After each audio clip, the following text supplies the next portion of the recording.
The 2018 Year in Review episode of the Bears Talk Underground is brought to you by our new friends from Tix Blitz. I will get that down one of these days. The official ticket provider of the Armchair Media Network. Unlike other ticketing providers that sneak in extra fees and unexplained service charges, at Tix Blitz, the price you see is the price you pay. Unnecessary fees shouldn't prevent you from seeing the sporting event, concert, or Broadway show of your choosing. Go to TixBlitz.com and enter the promo code Armchair at checkout to receive 5% off your total ticket purchase. That's TixBlitz.com, promo code Armchair. Tix Blitz, guaranteed seats, guaranteed emotions. The Year in Review episode is also brought to you by MyBookie. Don't be that guy with no rooting interest, even though our rooting interest ended a while back. Moment of silence. But just because the Bears are out of it doesn't mean that you have to be out of it. With Super Bowl 53 just coming around the corner, it really is the most wonderful time of year. Make sure you're ready for the daily action by signing up at MyBookie today. They pay fast when you win. Ownership really cares about good customer service, and they offer the craziest props. Where you bet is just as important as who you're betting on, and if you want to make money during the playoffs, you got to go to MyBookie. Join now, and MyBookie will offer you a 50% deposit bonus to make sure that you have a nice bankroll to work with. Use promo code BEARS25 when you deposit to activate the offer. That's promo code BEARS25. At MyBookie, you play, you win, you get paid. This week on the Bears Talk Underground, before we clean out our lockers and venture out into the offseason, Larry D comes back one last time to pay homage to the amazing year that was in 2018 and look forward to what can be in 2019. Did this season actually happen, or was it all just a crazy dream? Lorin Cox from Locked On Bears joins us for the 2018 Year in Review episode of the Bears Talk Underground.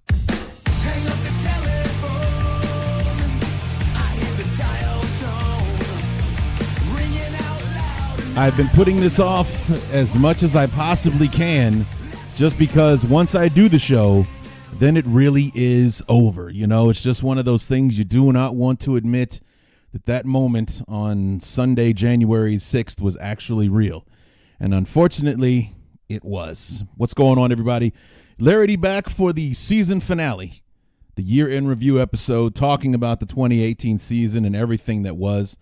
It was far more than I think any of us could have reasonably expected. You know, this was the potential year. You know, it wasn't supposed to be the year that we actually did contend. I mean, and the Bears, right up until the moment that field goal was no good, were a legit threat in the NFC. And I contend, biased or not, if the field goal goes through, this episode is the preview for the NFC Championship game. I have no doubt we would have gone into L.A. and beaten the Rams.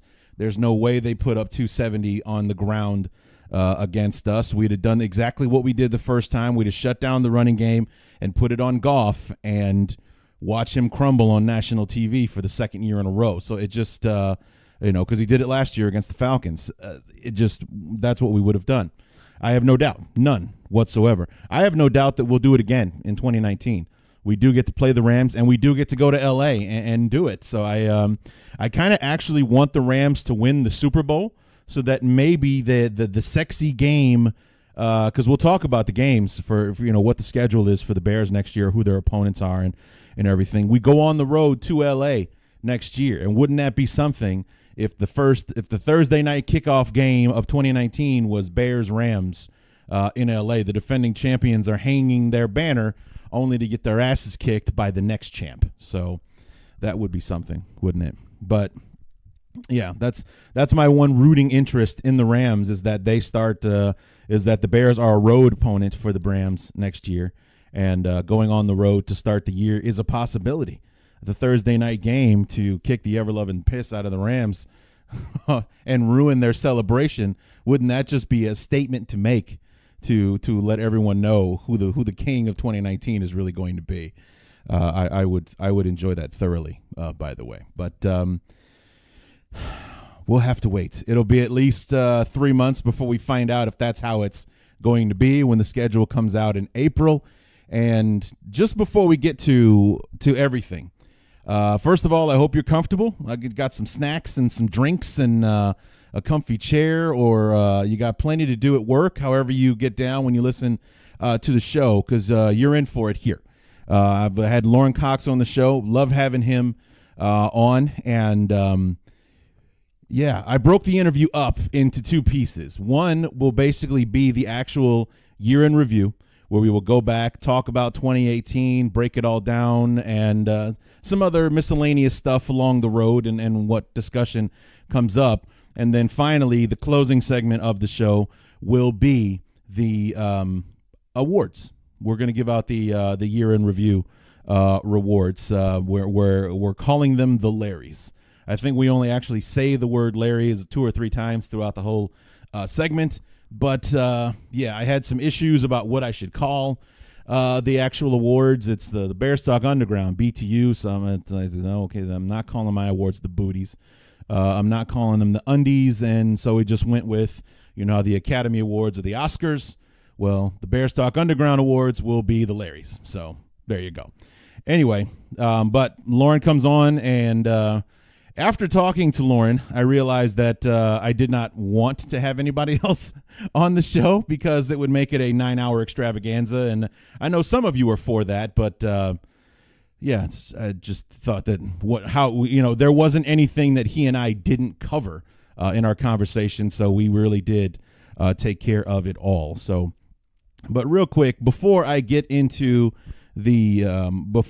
part one of the interview with Lorin, where we break down the 2018 season, I want to thank you guys for sticking with me this year. This has probably been the easiest season ever that has been easy for you guys to come and hang with me and listen to the show.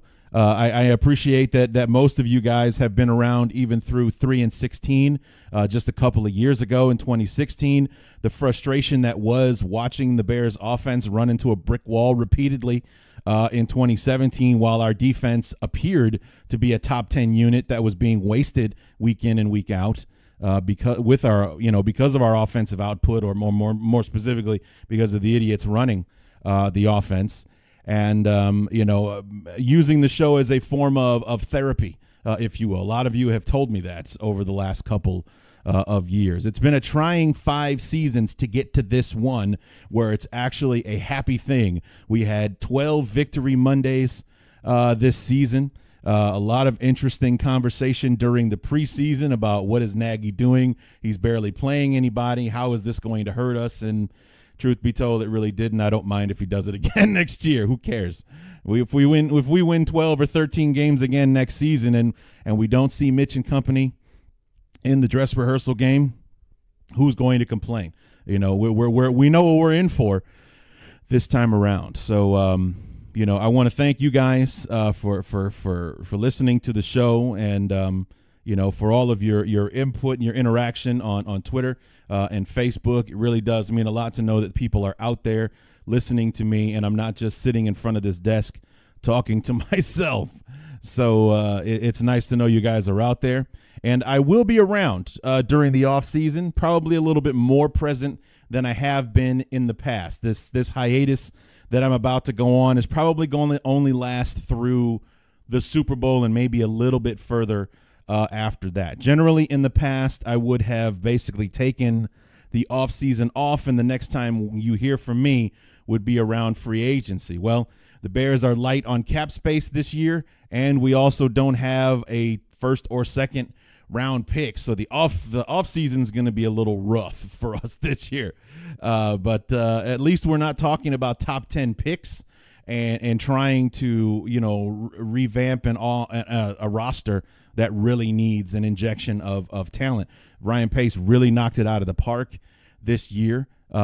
Speaking of Parks, Parkey would probably be his only misfire of the past offseason. Everybody else that he signed, Gabriel, Burton, Robinson, trading for Khalil Mack, drafting Anthony Miller, everything else that he did worked out like gangbusters. I mean, just about everybody he added to the roster in this particular offseason had a huge impact, re-signing Kyle Fuller. Even though I wasn't in favor of how the Bears went about it, it worked out. You know, he didn't just get his money and run. He got his money and stepped up his game. He got even better than he was when he earned that contract last season. So that was a nice thing to see. So, yeah, it really does. Despite the lack of activity that we may see as far as excitement and who we sign and who we don't during the off season, it's going to be a long off season, maybe even longer than the one we just went through. I mean, how much were you dying to see this team in action and get to it and see if they have the potential that we think they do? They like I said, they exceeded any expectation, any reasonable expectation I think anyone had, and it really does, you know, give you hunger pains for 2019 to hurry up and get here. A, so you can start watching this team play again, and B, so that we can watch them get back at it and reclaim their rightful spot. Because right now, like I said, I should be interviewing somebody from the Saints to prepare for this Sunday's NFC Championship game. That's how it should be going down right now. Unfortunately, we're putting a bow on this season and shutting it down until probably sometime in February. So I'm trying to figure out how it is I'm going to stay a little bit more active. I have some ideas about what I want to do, and I will keep you guys apprised of any new episodes coming between now and free agency. And so just stick close to the Twitter feeds, BTU_Larry on Twitter, and also it's Armchair Bears, or is it Armchair Da Bears on Twitter, as well as the Armchair Twitter feed that I contribute to from time to time, and also the Facebook page. Just search Bears Talk Underground on Facebook, and it will come right up for you. So we're going to go ahead and bring in our friend Lorin Cox from the Locked On Bears podcast, Pro Football Focus, NBC Sports Chicago, to break down the 2018 season. And then after that, I will give you my comments, my ideas, my impressions of the Ryan Pace and Matt Nagy press conference that took place this past Monday. So without further ado, my good friend Lorin Cox breaking down the 2018 Chicago Bears.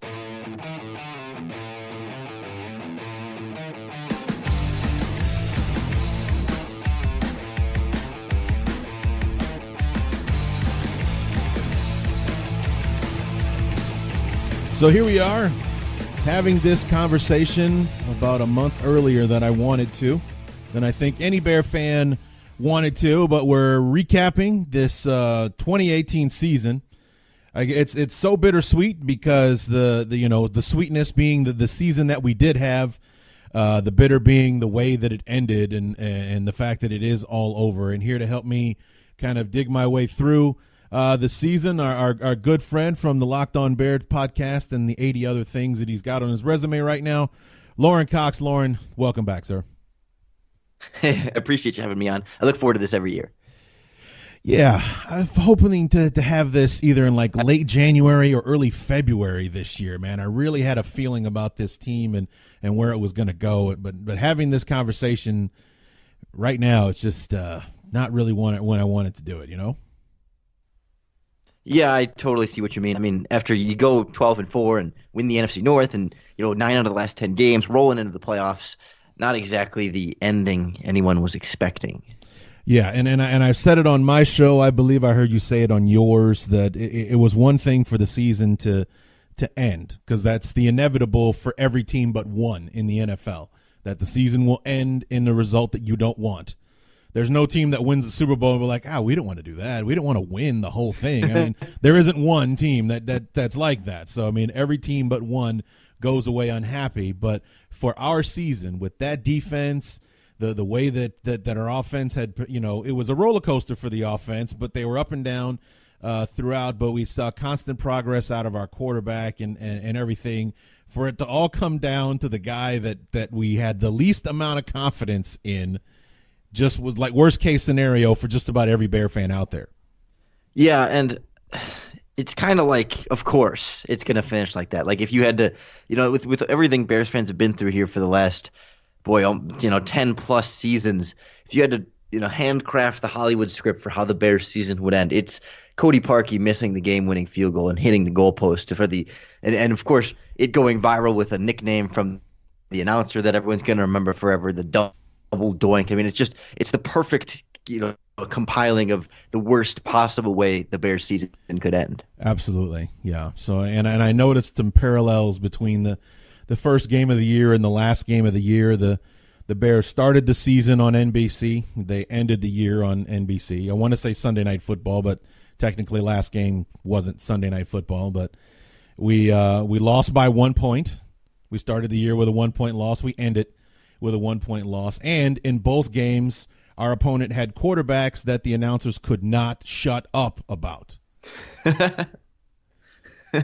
Yeah, Nick Foles' fever has been taking the league by storm whenever he gets back on the field. Good God, man. I mean, credit to all that, the guy stepped up into a difficult situation, having to carry the team with Wentz going down, and he's gotten the job done. And for the most part, the Bears had found a way to kind of bottle him up until that last drive, which is what kind of feeds the whole thing with Foles. But, yeah, it was like, I mean, obviously not to the same extreme that it was with Rodgers in week 1, but it was a lot of love for Nick Foles going on in that game, and it was super annoying, especially when we come out on the losing end of it. But yeah, so those were the parallels. On NBC, 1 point loss, quarterback that the announcers couldn't shut up about. It bookended the year perfectly, I guess, if you want to look at it that way. So, but real quick, and we'll kind of zoom through the schedule here quickly. So we'll talk about that 1 point loss. First quarter of the year, the one of the most highly anticipated week ones in recent Bear memory. It's we've been waiting all off season to see what this team is going to look like. New head coach.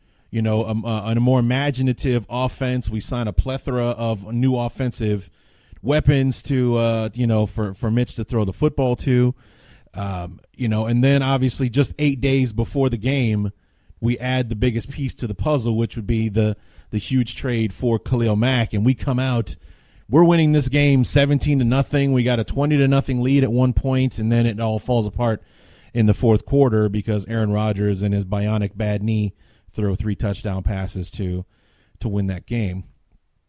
And, everyone, I lost my mind. I'm sure I talked to you about it, about how much the Michaels and Collinsworth kept blowing up what Rodgers actually did in that game. Did it bother you at all, or you were more concerned about the Bears losing the game?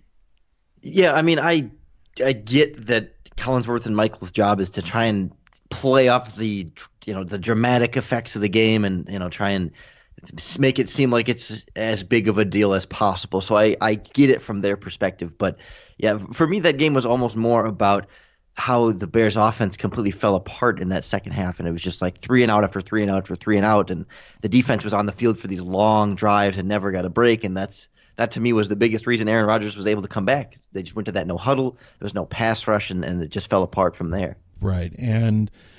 But we bounce back. Our home opener, we get Seattle on Monday night. The game was not quite as close as the final score would indicate, 24-17. The defense adds 6 more sacks on Russell Wilson. We get a pick 6 out of Prince Amukamara, and Mitch has a kind of an inconsistent day, but does enough to help us get our first win.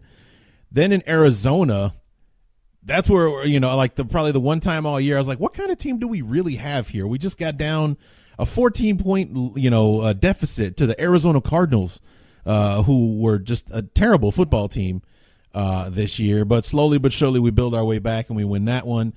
And then the biggest, mind F of the season, we come out home against the Buccaneers, who at the time, best offense in football. These guys put up 80 on the Saints week 1, and they beat the Philadelphia Eagles and all the rest of that stuff.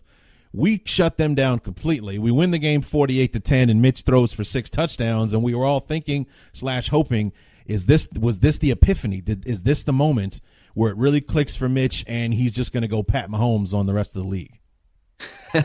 Obviously that doesn't happen, but it was a pretty impressive stretch there to start the season. I mean, losing by 1 point to Green Bay and then winning out 3-1 going to the bye week, I think that was about as good as you would expect going into that first quarter of the year, especially, Tampa Bay with the way that they were playing, and Seattle, maybe there were higher expectations for them the way that they played. But still, I mean, that was not necessarily the easiest stretch. I mean, I think some debate about Arizona there, but still, I think that's about as good as you could have hoped going into that bye week. Right. So we come after the bye week. We had a week 5 bye, and there was some, like, I was in support of it. We get a first, the first 4 weeks in there. We get a good look at assess what's right, what's wrong, and, we come back and we're good to go, number one. And number two, as a fan, you get that stupid bye week out of the way and it's done. But it just seemed to kill all the momentum in the world that the Bears had, because we came out as flat as 10-day-old soda in Miami. Number one, we're wearing those god-awful, goddamn orange jerseys that I will hate until I die. And, we come in that South Florida heat, the humidity, and forget how to tackle for an afternoon. Khalil Mack sprains his ankle, and we have an opportunity to win it in overtime, and Cody Parkey, good old Cody Parkey, hooks a field goal. At least he didn't bang it off the upright on that one, but he missed it. It was a 53-yarder, so chances are it probably wasn't going to be, the odds on him making it are not that good to begin with, but he missed it, and Miami ends up winning the game. And then we come home a week later. We give Brady and company all that they can handle, but we end up losing that one too. And we went from being 3-1 in first place, the clear front runner in the NFC North, to being 3-3. And for that week that we were 3-3, the Bears were in last place again. Yeah, it was a little bit of a familiar feeling at that point, that everything crashing down. But in both of those games, I mean, especially the Dolphins game felt about as fluky as you can get. And I don't mean to just write it off completely, but clearly there wasn't another game all year that matched the Bears' performance in that one. It was just I don't know if we'll ever get the proper explanation for what went wrong in that game. But then, in the Patriots game, it's like it takes 2 special teams touchdowns for New England to beat them. So there was at least some of that feeling like, okay, maybe the last 2 weeks have been everything goes wrong. And I think there's as good a time for everything to go wrong as week 7, when you have the rest of the year to build up a winning streak that would follow. Yes, and it started with the worst half of the NFC or the AFC East, because we played them all 4 games in a row there with Miami and New England. Then we followed up with relatively easy wins over the Jets and the Bills. The Bills being a 41-9 victory, where the defense scored almost as many points as the offense did in that one. And both the Jets, so the New York and Buffalo, no Allen Robinson, no Khalil Mack. They were both nursing injuries. I think Robinson was it a hamstring with Robinson?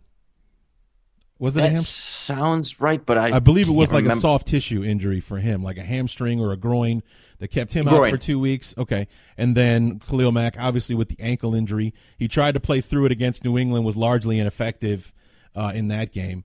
But to talk about that for a second, the biggest problem that I had with Khalil Mack in the New England game was probably not even Khalil Mack's fault, but probably more Fangio's fault, because when I talked to my New England Patriots guy heading into that game, he was sweating bullets over the fact that their right tackle was going to miss the game, and we're going to have like this rookie undrafted free agent starting at right tackle, and Vic never lined Khalil Mack up over that kid. He was constantly over on the left side with the left tackle, Brown, I think, that traded from the 49ers. He lined up against him almost every snap, instead of putting this veteran future Hall of Fame all-pro guy over on the rookie right tackle. And I never understood why we did it that way.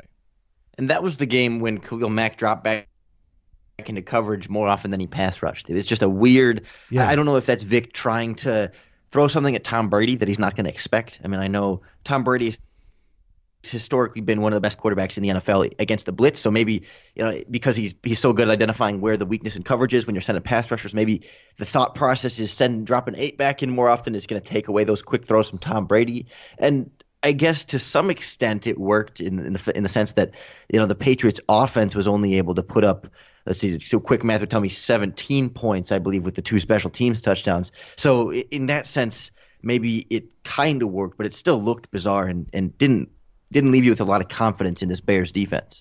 Right. So, I mean, we came away from those back-to-back losses, with it definitely a hangover for sure, with the way we kind of stormed our way through the first 4 weeks. then it's like we lose to the Dolphins. And when we felt all along, like you said, the word that I would lose, not to try to take anything away from the Dolphins, they definitely got it done, but there was a fluky element to it. Like everything kind of lined up perfectly.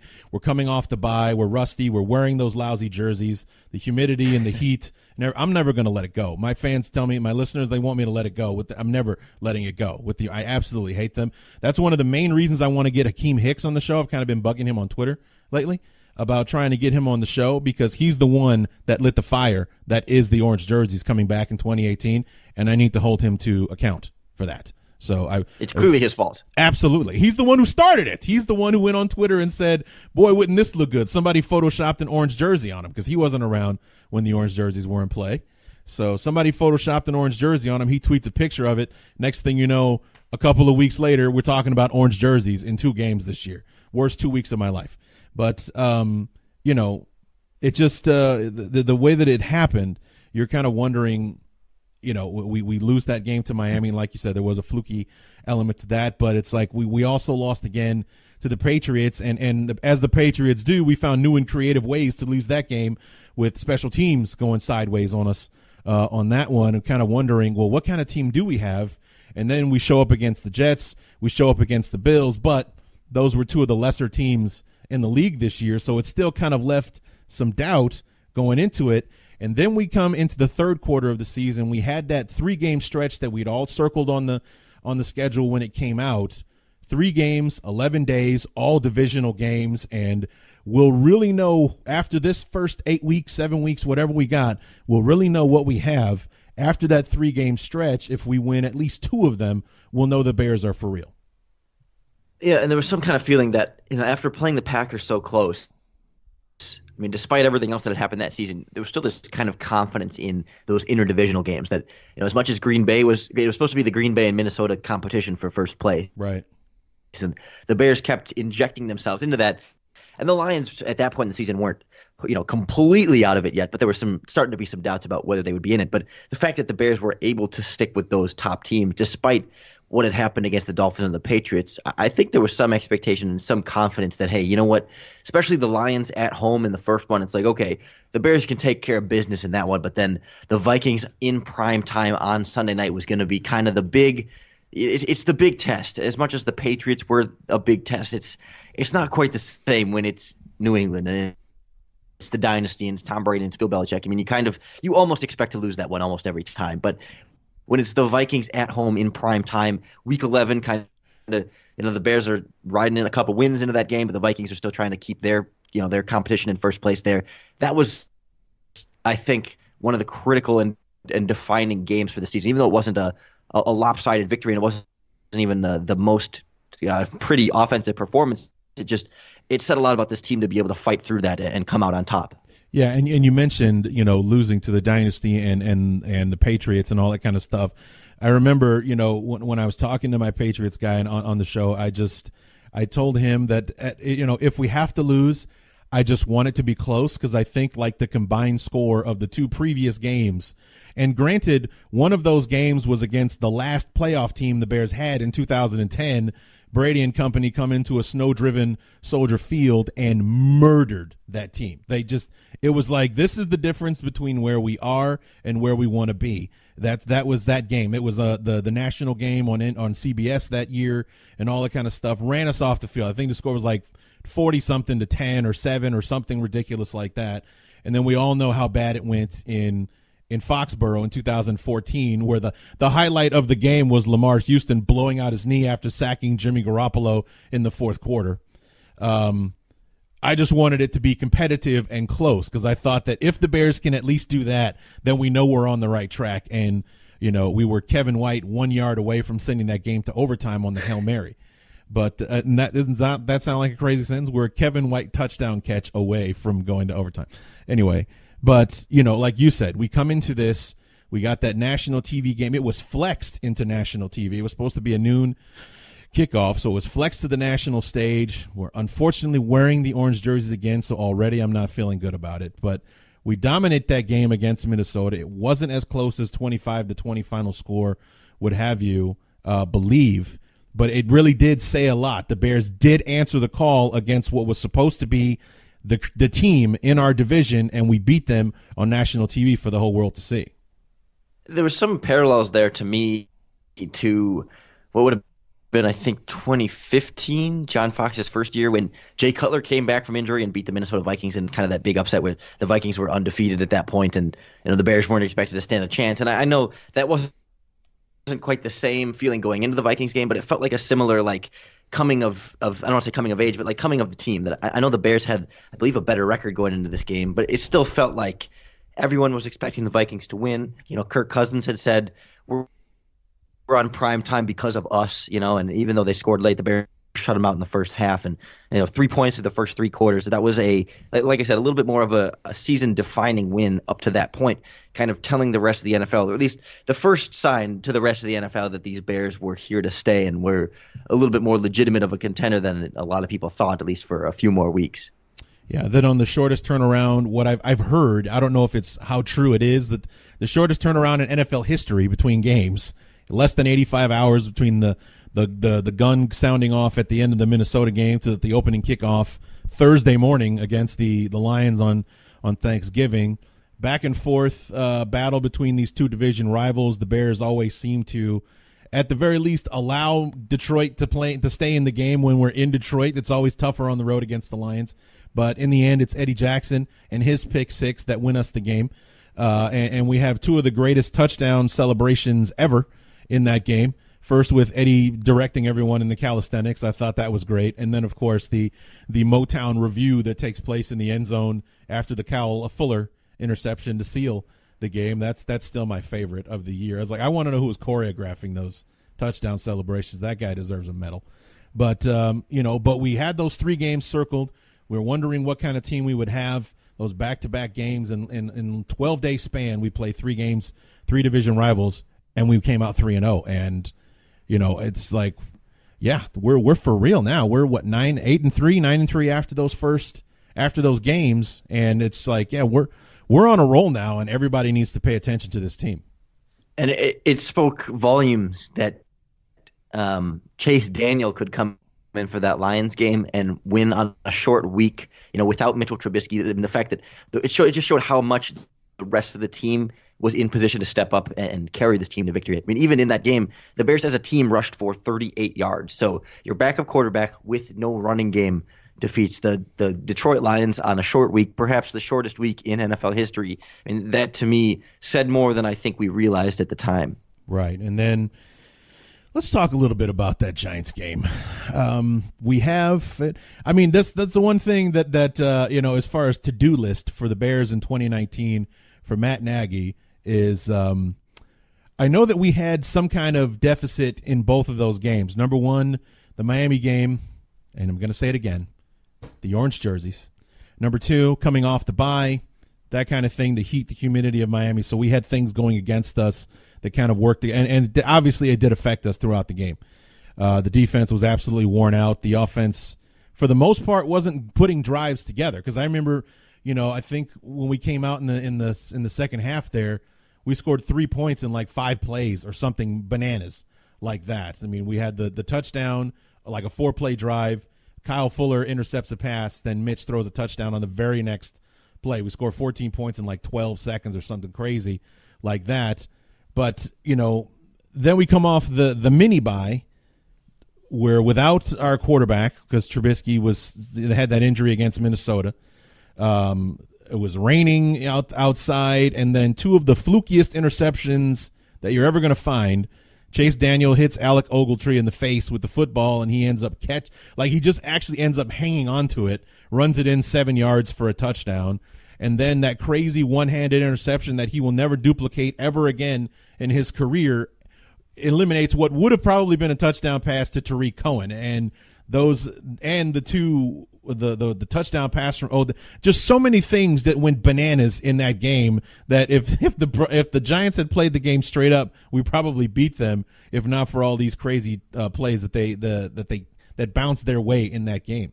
Yeah, and I think Chase Daniel was charged with 4 fumbles in that game. I know he didn't lose all 4 of them. I think might have only lost one, but still, I mean, so many different things like that. I mean, it seemed like the Giants had so many penalties and the Bears just couldn't take advantage of it. Like so many opportunities for the Bears to win that game, so many things that clicked right for the Giants. And credit to the Bears for kind of staging that late comeback drive. I think it was ended with a Parkey field goal and then a trick pass, Tariq Cohen to Anthony Miller touchdown there to send it into overtime. Which, I mean, what a call from Matt Nagy. It's a whole other discussion. But just another weird game. I mean, Eli Manning throws for 170 yards and the Giants win in overtime, and Chase Daniel puts up 285, and that's not enough. I mean, just twice weird things happened to the Bears, and kind of the only dark spot on that whole second half of the season. It is literally the only dark spot in the entire second half of the season. It's the one game that we lost out of our last 10, and it was the one time that our defense, I should say, was. I mean, I know we gave up 100 yards to Frank Gore, I believe, in that Miami loss, but we gave up over 100 yards to Saquon Barkley in that game. The number one rush defense in the NFL couldn't defend the run in that game, so that's another one of those kind of sideways things that happens in that play. Let me ask you, because we haven't had a chance to talk most of the season, or at least not in depth anyway, because I've gotten a lot of flack for this. I completely disagreed with Nagy kicking the field goal instead of at the end of the game there. The kicking the field goal, then going for the onside, not because of the likelihood of an onside, but more so because that was the one thing that the offense had trouble doing, was getting that deep into Giant territory that day. For one reason or another, we struggled to get inside the red zone, and there we were. So why not take advantage of this opportunity and try to get the touchdown now? Instead, kick the field. I mean, it ended up working out, but I was in disagreement with the move. I thought we should have gone for the touchdown first. What were you, if you can remember, what were you thinking in that moment? No, I was right there with you. I remember exactly what you're talking about. Like, they get down to the Giants, like inside the 5. I don't remember if it was close. 2 or 3 yards, but I mean, they were right there. And as much as Cody Parkey had some success moving the ball at times in the game, it was never. I mean, I never was sitting there feeling like, okay, or I'm not Cody Parkey, excuse me, Chase Daniel. Yeah. I as much as he had some success moving the ball, I was never confident that he could lead this team on a game-winning touchdown drive, let alone 2 back-to-back game-tying scoring drives to send it to overtime. So, yeah, when you get to the 3-yard line, when the Bears had really struggled to even crack the red zone for most of the game, especially with a guy like Matt Nagy, who's known for being aggressive in those types of situations, right. I was definitely surprised. I would have potentially gone for it there as well, but it worked out enough to send him into overtime and potentially set up a potential opportunity to keep the game alive at the end. But I mean, the fact that Chase Daniel wasn't able to do it in overtime maybe lends a little bit of credence to the idea that it's really hard to get into scoring range and to score a touchdown to win a game like that. So when you have the opportunity to be at the inside the 5, you got to go for the big score. Yeah. So we're on the same page with that. So then the last 4 games. And you and I talked over the summer. We talked again when we did the first quarter review about those last 4 games. It hadn't been decided what the 49ers were at that point. So, but it's like the Rams, the 49ers, the Packers, the Rams, the Packers, the 49ers, and the Vikings. That's a lot of important opponents at the end of the season. If the 49ers are the team that everyone's thinking they're going to be, that game could have some meaning. Obviously, a game at the end of the season with Green Bay is going to have meaning regardless of the records. Then, will the game at the end of the season with Minnesota have any credence for either of those teams? Oh, yeah, and the Rams are coming to town. Another game that got flexed into Sunday Night Football's national stage. And what we thought might be the most difficult section of the year ends up being the only one where we went undefeated.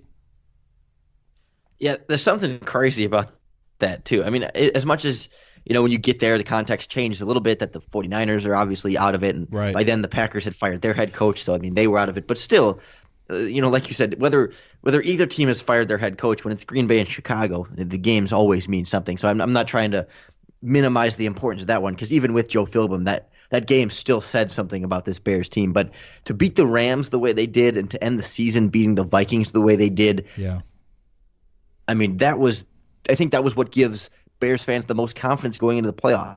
And it was kind of the final payoff and reward for this regular season that, at long last cemented, at least nationally, that this Chicago Bears team was here to play. That even at 8-3 in first place in the NFC North and winning a game with your backup quarterback, there were still all these doubts about the team. And I understand that. I mean, they hadn't necessarily beaten any big-time playoff teams, and they had lost some games in some weird ways. So I get it from a national standpoint, but it was the victory over the Rams that really put them on the map, and then the Vikings win sealed it firmly. I think nationally that there was a lot of confidence in this team finally going to the playoffs after that, and that's a different discussion. Let's talk real quick about that 49er game, because the writer that I had on the show, Oscar Aparicio, good guy. Yeah, he is. I enjoyed talking to him quite a bit, but there was one moment when he had me on his show where things got a little tense, because he would not give Mitch any credit for the day that he had against the 49ers. Now, granted, I know that, that Mitch was not challenging the 49ers by throwing the football downfield, aside from like two plays, like the deep pass to Allen Robinson, the throw that went from the throw to Taquan Mazzell for 26 yards. Other than that, it was first read, boom, 5 yards here, 6 yards there, or whatever. But he went 25 for 29, threw a touchdown pass in that game, and yet he kept harping on that stupid pitch that he made to Tariq Cohen and the interception that could have been had it not been for a holding penalty on the 49ers, to say that Mitch isn't a good quarterback, or that why he isn't a good quarterback, why he can't be trusted, why there's some a lot of work to be done there, and blah blah blah. And it really kind of pissed me off because I compared his performance this year to the one that Jimmy Garoppolo had last year against the Bears, where Garoppolo threw an interception, but he didn't score any touchdowns against the Bears defense last year, but he was something like 25 of 30 against the Bears. Pretty much anytime the ball left his hands, it met the target. That's the point I was trying to make.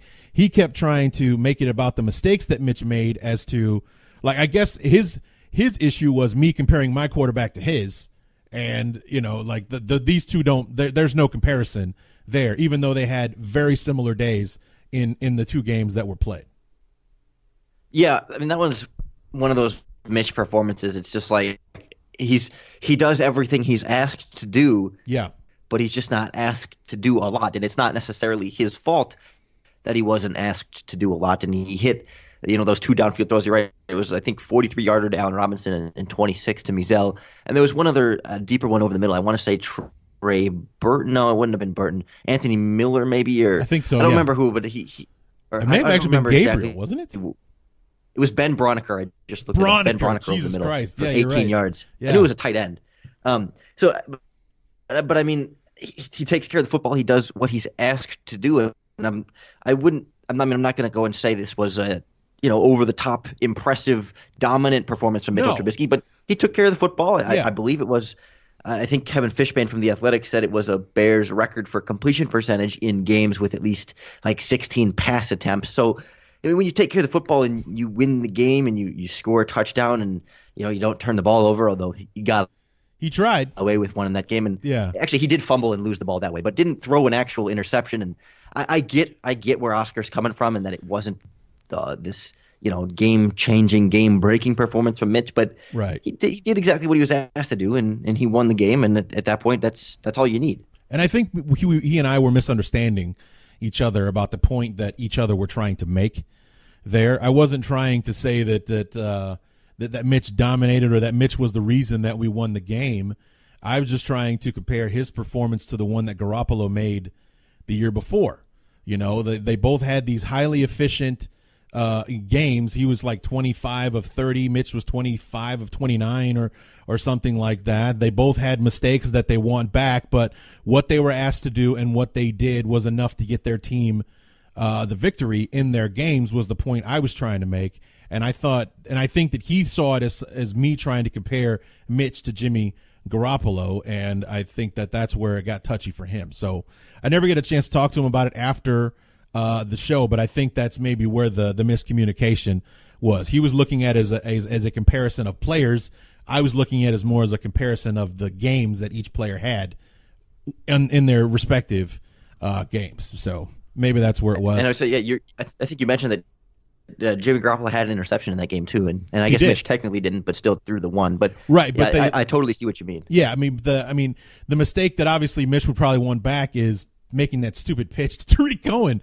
Like what? Because when I saw it happening, as soon as the ball leaves, I'm like, "What are you doing? Why do that? Why?" And Tariq doesn't come down with it. So obviously it was Mitch's mistake. But Tariq still could have caught the ball and taken the loss or whatever. But Mitch should have just eaten the play or whatever. That was a stupid thing that he did on that play. That's the mistake that he'd want to have back. And, luckily the referee, the 49ers had the holding penalty, which was legit, by the way, on that interception.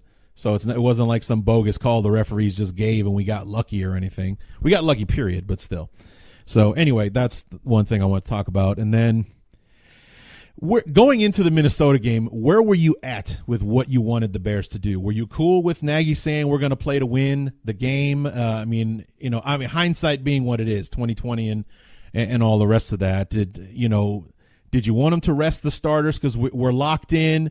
Did you want to keep playing for the bye? Even though the likelihood of the 49ers beating the Rams was low to begin with, where was your mindset going into Week 17?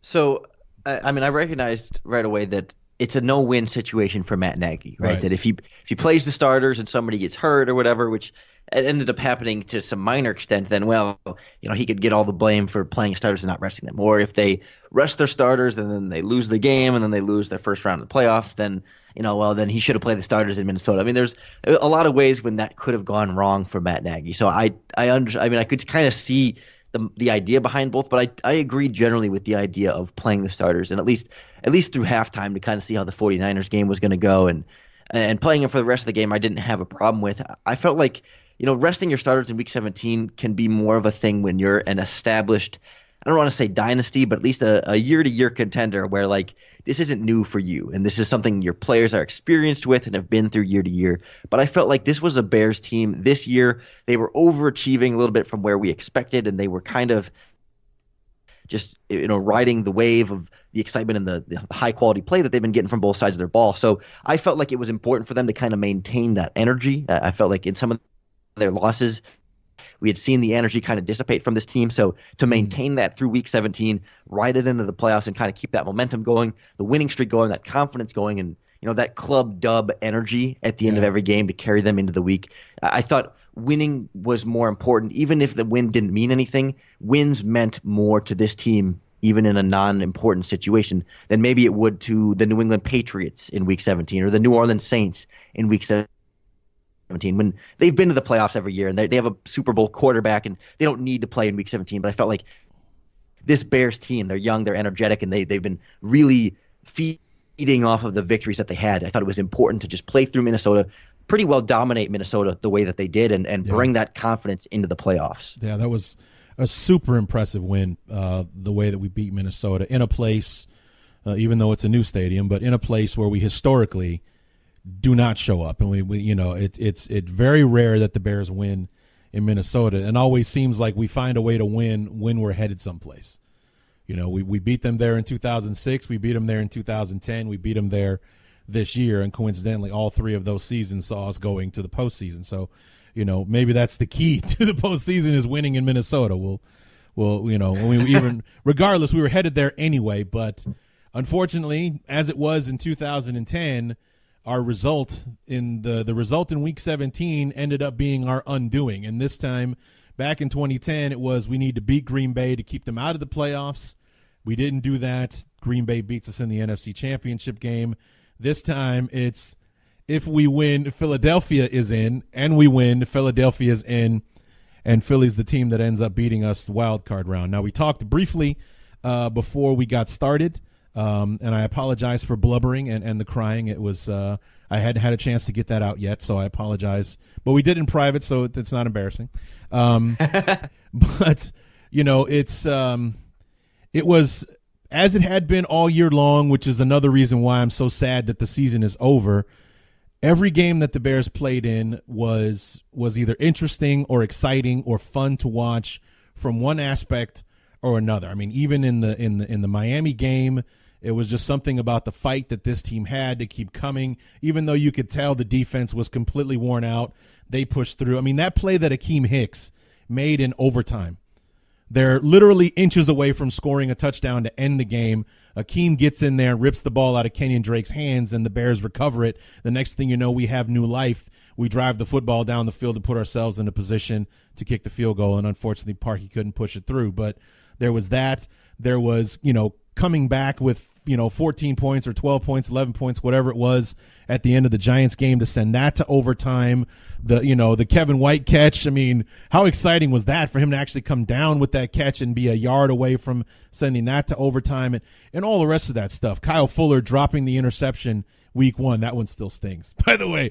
Oh, we should have won that game. But, still, it's just like even in our losses, we went down fighting as opposed to having some of those embarrassing, gut-wrenching losses that we had under Fox and Tressman.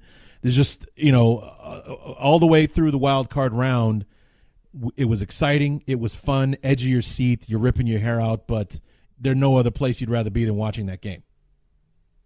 And I still felt some of that, down the stretch in that wild card game when Mitch goes on that touchdown drive to bring the team back in and of course Nick Foles goes down at the end and the Bears defense is right there at the goal line trying to make some stops. I mean, it was, as much as the first half of that game was pretty ugly and it was kind of Chicago Bears January style football, there was still excitement there, and I think there's still a lot of things that we can take away from that as we eventually move ahead to 2019.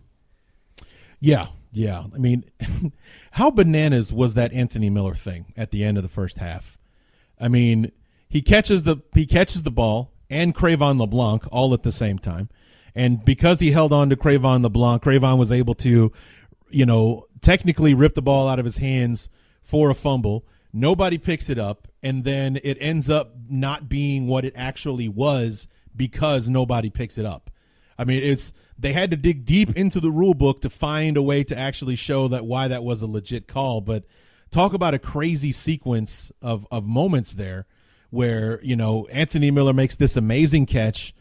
Crayvon LeBlanc makes arguably an even better defensive play, and yet both are negated completely because the referee blew the whistle too soon. Yeah, I mean, just kind of a cherry on top of a weird first half where Mitch gets away with a couple of interceptable passes and you're kind of left going into that halftime with, what was it, I think a 6-3 score, and you're like, okay, all things considered, the Bears going into halftime there up by 3, not as bad as it could have been, and but at the same time the Bears off is not taking advantage of some Nick Foles turnovers in that stretch as well. So I mean, it was a weird. I mean, it was like the Bears defense was doing what it was supposed to do, and the offense couldn't necessarily pick up from what they had been able to take advantage of so often this season, and yet still driving down some of those field goal drives where they get pretty close and they have opportunities right near the end zone, like Anthony Miller there, and just, I don't know, as poor as it seemed like Mitchell Trubisky had played in that first half, they were a 3-point lead, and he comes back in the second half and steps it up even further, and even then still not enough. Yeah, he was lights out in the second. I mean, the last quarter and a half, he was definitely the better quarterback on the field. The throws that he was making there, I give credit to Philly that keeping that spy on Mitch, which kept him in the pocket instead of allowing him to run wild like he did on a lot of teams this year. It was just heartbreaking for that season to end that way. A definite hard pill to swallow, watching it unfold the way that it did, for it to come down to Parkey.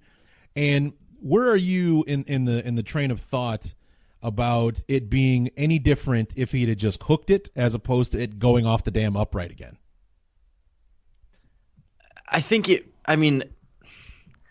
don't think it would be okay. So I think hitting the upright meant something and made it a little bit worse, but I don't know how much better it would be if he had just hooked it. That Cody Parkey would still be just as hated, and I think perhaps it may have been worse if he had just hooked it, because now that when you go back and see the slight tip and the fact that it hits the upright, and maybe you can kind of justify that, okay, if you're hitting the upright, that means you're inches away from it potentially going in. And if the fingertips are enough to just move it a couple inches to one direction, maybe, maybe that makes it gives a little bit of just a sliver of doubt about maybe when it left Cody Parkey's foot, it could have potentially been close enough to maybe just barely go in. I mean, there's just like that sliver of a doubt that backs up Parkey a little bit. Whereas if he had just completely hooked it and no one had touched it or anything, then he gets 100% of the blame when maybe in this case it's down to 99.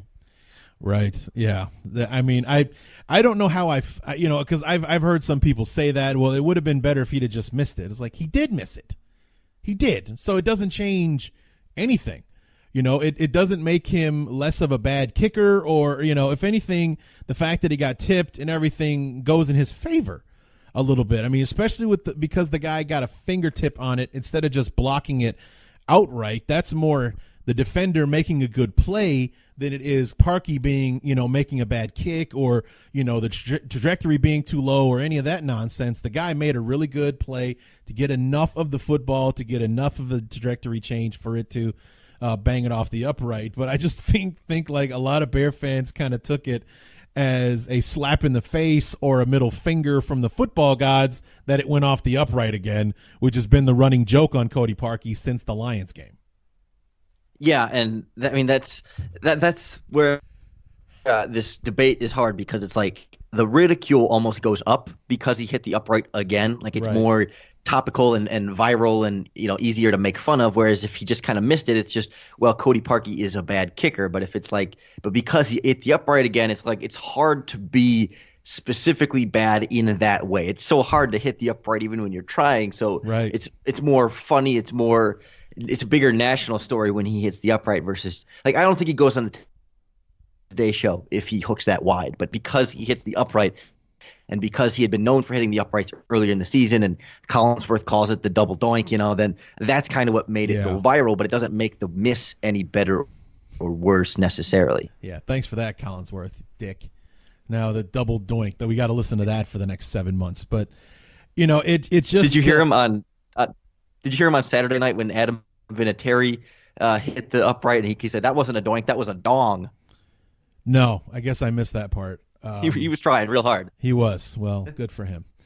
But yeah, I mean, it's and I think maybe that's why Bear fans have more of an issue with it going off the upright, because, and I think actually, to kind of play devil's advocate here, that's why I think some of us would have preferred that he just missed it, because then he's just a bad kicker. It's not the same. It's not a joke the way that it is that he banged it off the damn upright, and that he did it twice, and that it gave Collinsworth the carte blanche to create the phrase double doink that we now have to listen to from now until the end of time. This phrase that he coined in the moment, because not only did it go off the upright, it also went off the crossbar. So we missed the field goal twice on the same play, and it was by the guy who had done it 5 times previous and 4 times in one game and all the rest of that stuff. I guess that's maybe where the issue is, that, it becomes a joke. If he just misses it, he's a lousy kicker. And like you said, he's not going on the Today Show because he's not the butt of the joke of the season and whatnot. But he bangs it off the upright as he had done previously. And, Collinsworth throws in the double doink thing. That's what kind of sends this thing into infamy.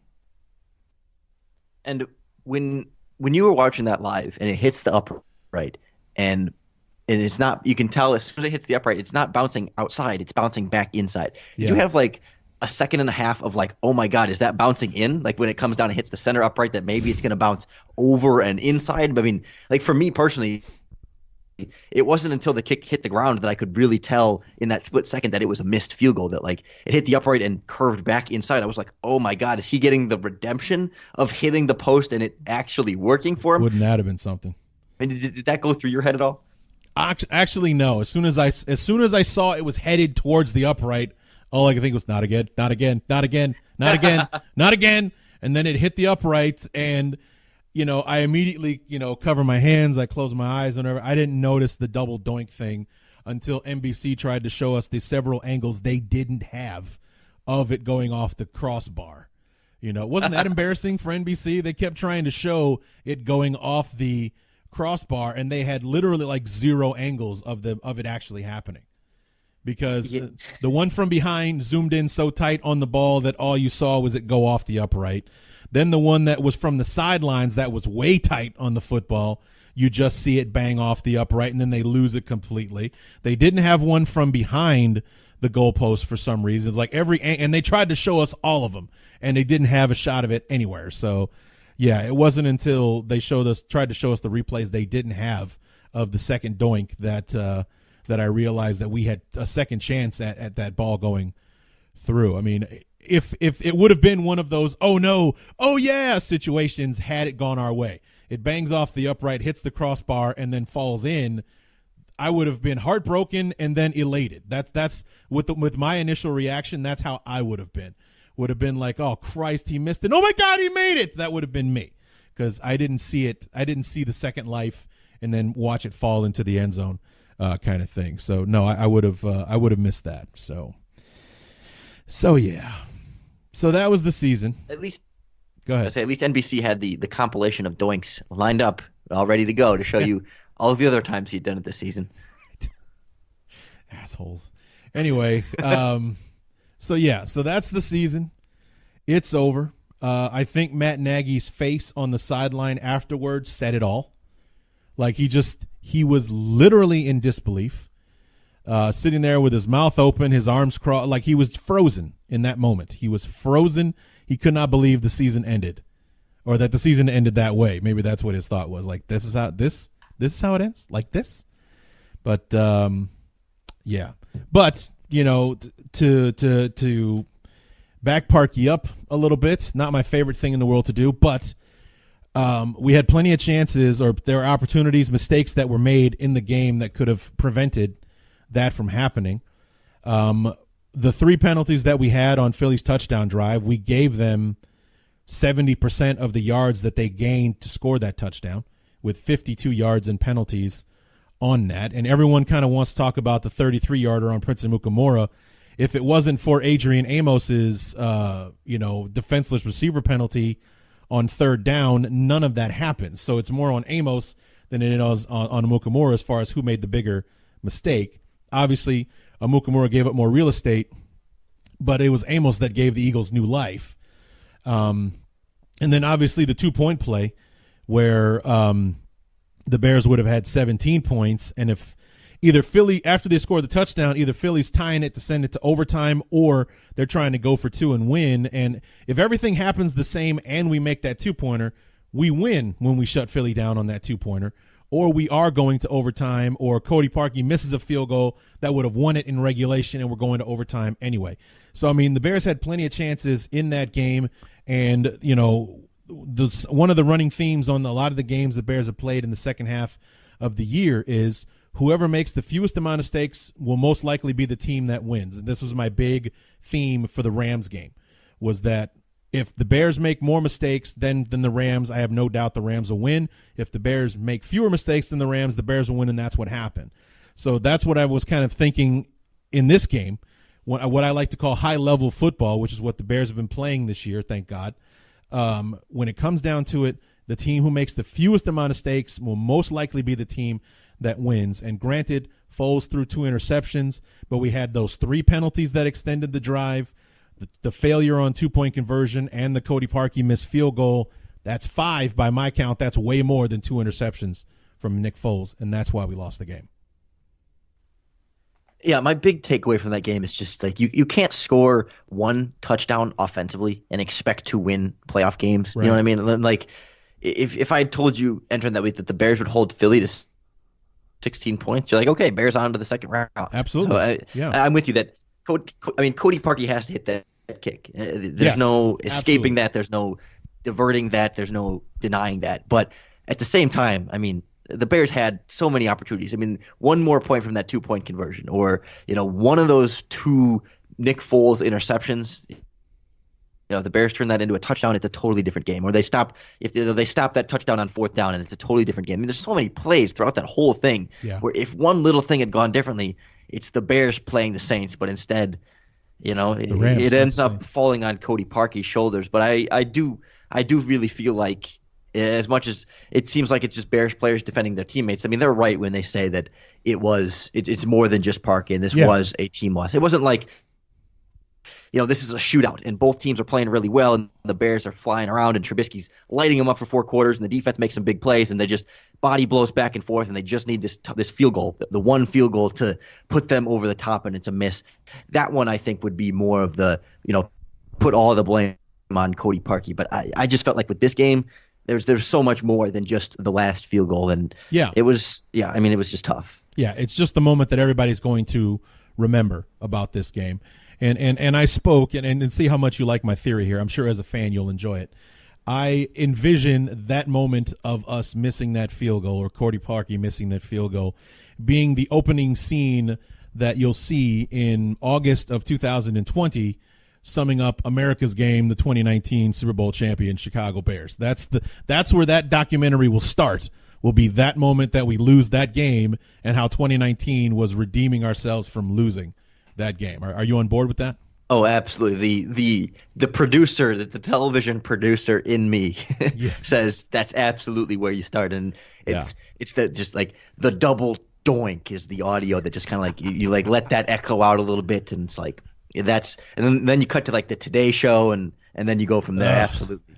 You know what? Let's talk about that for a second, because I don't know what he was trying to accomplish there. I don't understand what Cody Parkey was trying to do. I mean, nobody who is a Bear fan, who has a brain cell firing in their brain, considers Cody Parkey to be evil we just think he's a lousy kicker. He did not have a good year. He missed 10 kicks, 7 field goals, 3 extra points, and then that field goal in the postseason. And granted, he outscored the rest of the team by himself, kicking 3 field goals prior to that. But it's like his appearance was more about, it just seemed like they're trying to frame him as a good person. And it's like, okay, well, that's fine, but nobody thinks Cody Parkey is a bad guy. We just think he's a bad kicker. And he's still a bad kicker even after this appearance where that Today Show Love Fest took place. So I don't know what it was he was trying to do there, or maybe he's trying to show the world that he's human and that he has feelings or whatever, but he's a football player, so no one cares, Yeah, I don't know what he was hoping to accomplish. I mean, I don't know what I'm with you 100% that like going on the TV and defending yourself doesn't make you a better kicker. I mean, you still were at, I think, like 76% on the season. Like, it wasn't even just about one kick. This wasn't Adam Vinatieri missing a game-winning field goal in the playoffs. This was a season worth of misses, and was it 4 or 5 other goalposts that he hit during the year? Thanks to the one that he hit in Minnesota, that made 5. So 6 times overall. But this was not about one missed field goal. This was about 6 goalposts hit and however many missed field goals he had throughout the year. I mean, 7 missed field goals through the year and 3 missed extra points. I didn't get it. It seemed like the kind of idea that an agent pitches to a player for like some PR that, the player's just like, sure, whatever, and doesn't quite realize that it. I mean, I'm not trying. I mean, I don't want to completely throw him under the bus and rail him for it. I mean, he didn't do anything wrong. It just felt kind of weird and misguided and not really doing any good for himself. Yeah, like I just didn't see the point of what he was trying to do. I mean, I because I watched the interview, and it was more about them praising him for stepping up and answering the questions and facing the music, and I admire him for that as well. I mean, that guy, when they said they opened up the locker room to the press, Cody Parkey was sitting at his locker waiting. So kudos to him for facing the music like that. Again, I'm not questioning the integrity of the man. I'm not questioning that he's a bad person or anything like that. He's a kicker who's paid millions to do the job, and millions to the point where it's going to make it very difficult for the Bears to move on if that's what they decide to do. And it puts us in a bad position because we most likely, at the very least, have to sign a kicker to compete with in training camp to see if he really wants to see if he deserves to keep the job, because I don't think there's any way that Ryan Pace is too smart to just flat out cut him right now. So he's going to be there. He's going to be in training camp at the very least, and I think he's going to have to kick for his job in the preseason. But he's coming back. I know nobody wants to hear that right now, but that's the reality of it. I just didn't see the point of the of the appearance. I thought it was counterproductive to what I felt they were trying to do, because they were trying to frame he's God-fearing, he thanks Jesus Christ and all the rest of that stuff, and kudos to him for that, because it just seems to be uncool to praise God these days. I don't understand that. I mean, I'm not a religious person. I do believe in God, but I'm not a religious person, so it always kind of makes me feel uncomfortable when somebody does that. It's like, dude, that's between you and God. That's your relationship, and all that kind of stuff. Anyway, I don't want to talk about that, but you know what I'm saying. They're trying to frame him as this great person. Like, I don't know, maybe trying to make a more sympathetic character so people will leave him alone. I don't know. I just felt like the whole Today Show thing was kind of pointless after the actual appearance itself. I was interested to see what it was going to be, and then when I saw what it was, it's like, what was the point of that? And I think the part that bothered me the most was actually like NBC themselves saying this is Cody Parkey's first public interview since missing the field goal. And no, he sat in the locker room and that it was so impressive that he sat in the locker room and took those questions, because how many players, I mean, not even kickers, but like how many quarterbacks, just kind of disregard the media after they lose a big game, and how many players just don't have the character to sit in and answer the hard questions and take the blame the way he did. So like it almost made Cody Parkey look worse when they made it seem like he was hiding until this point to face the music. Like they should have given him more credit to be like, hey, you sat there and you took this like a man, Yeah, I think you're right, because I mean, I think they did mention it, or the male anchor that was sitting in on the interview did mention that he faced, like, one of the reasons that he had the integrity, because he did face the media right after the game. But the fact that they kept billing this as his first public appearance was kind of missing the mark there. So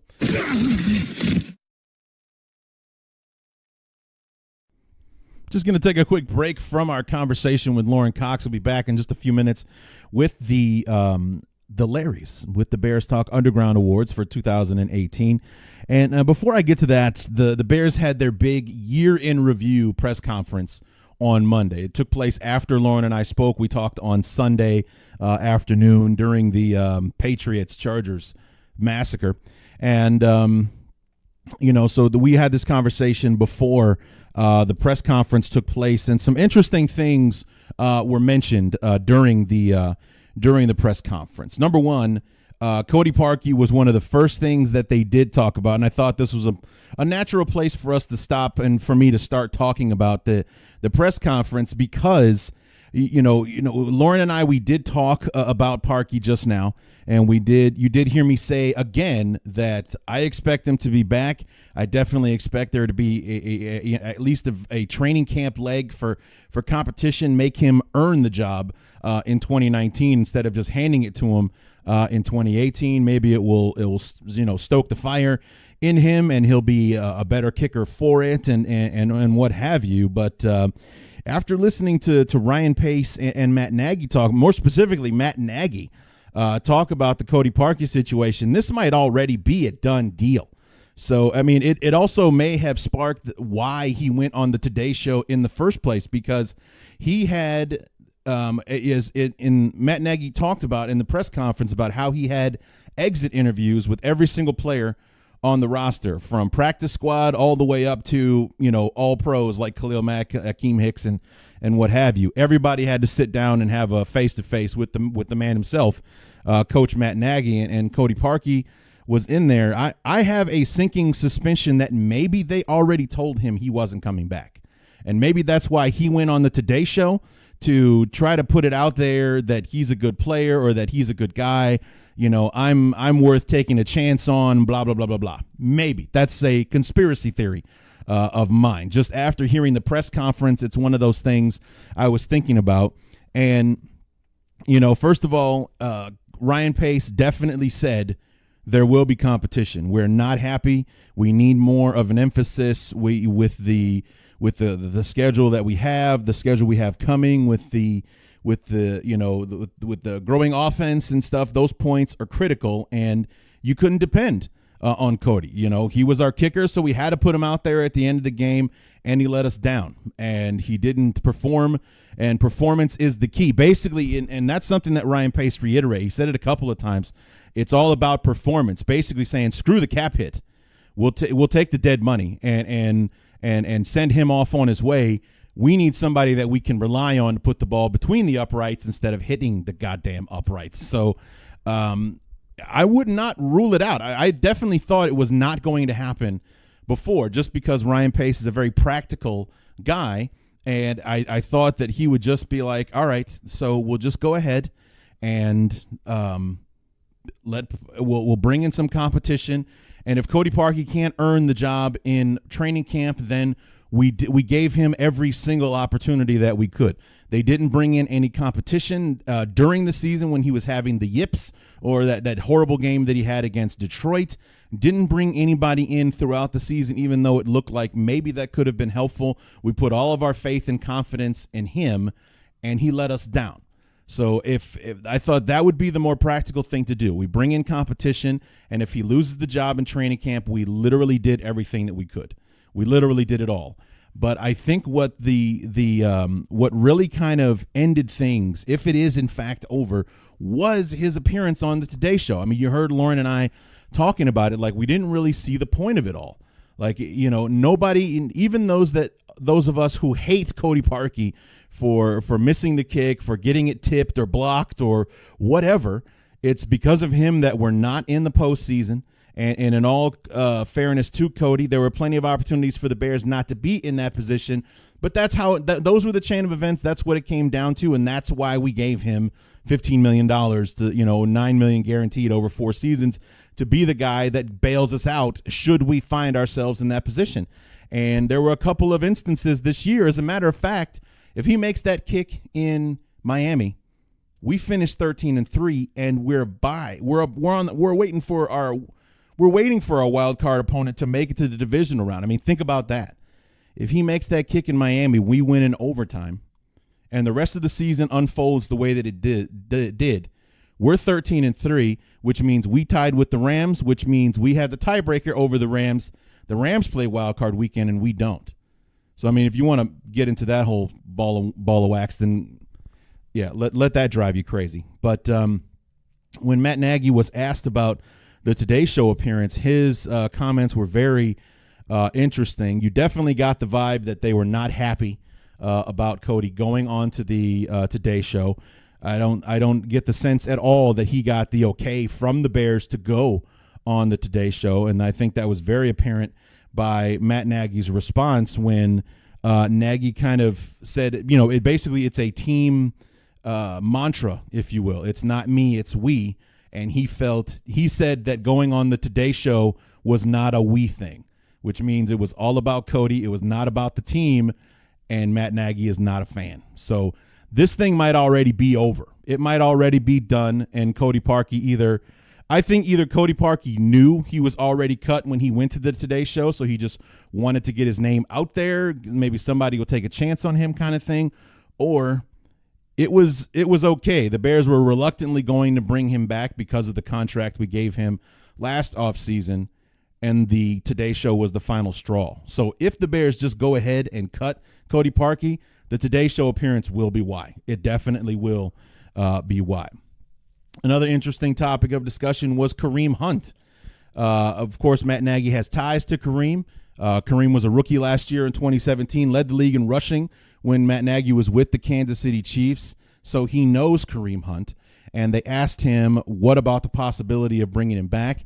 Matt Nagy says, in general terms, I believe in giving guys a second chance. I as Kareem as a person, I know him. He's a good guy, so on and so forth. Ryan Pace basically, I don't want to say he evaded the question. He gave a reasonable answer, which is we're not even close to being there yet. We're actually trying to rebuild our coaching staff now that Vic Fangio is gone. Ed Donatel ended up going with him as the defensive coordinator to the Broncos, so we're looking to refill a majority of our defensive staff right now. We added Chuck Pagano, which happened over the weekend, and he's our new defensive coordinator. He'll be taking over for Vic Fangio because Todd Bowles decided to go with the Buccaneers instead of the Bears. I got a feeling that's going to be a mistake. I wouldn't have done that if I was him. I would not have done that if I was him. But we'll see if it works out for him in Tampa with Bruce Arians, who I'm a huge fan of.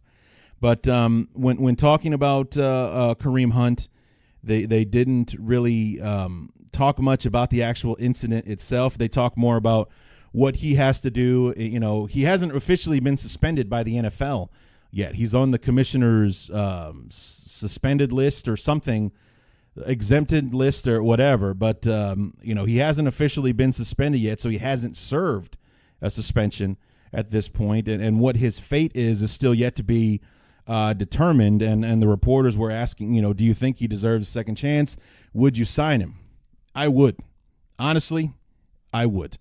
I've seen the incident. It's indefensible, but at the same time, it's not what people are making it sound to be. And I'm not defending Kareem Hunt at all. He had plenty of chances to get himself out of that situation. It was not a Ray Rice situation where it was him and his wife in that elevator. He made all the decision. Everything was on him or anything like that. Kareem Hunt was there was actually at least one or two people there with him trying to keep him away from her. And, you know, she wasn't making things any easier because she was constantly getting in his face. Not that means that he should have done what he did. He shouldn't have. He should have just walked away. But he had people there trying to stop him. And even though she wasn't letting it go or she was pissed off too, that happens. It absolutely happens. It doesn't mean that she needs to get pushed to the ground and all the rest of that stuff. It was an ugly incident. It was terrible. It shouldn't have happened. Kareem Hunt deserves to be punished. But I also think that he should have a chance to play in the league again with the Bears or not.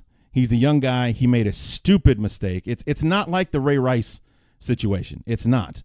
Hey, he beat the hell out of it. I mean, he really punched the girl. What happened, his wife, I should say, what happened with Kareem Hunt is that basically he ran her over. He knocked her down.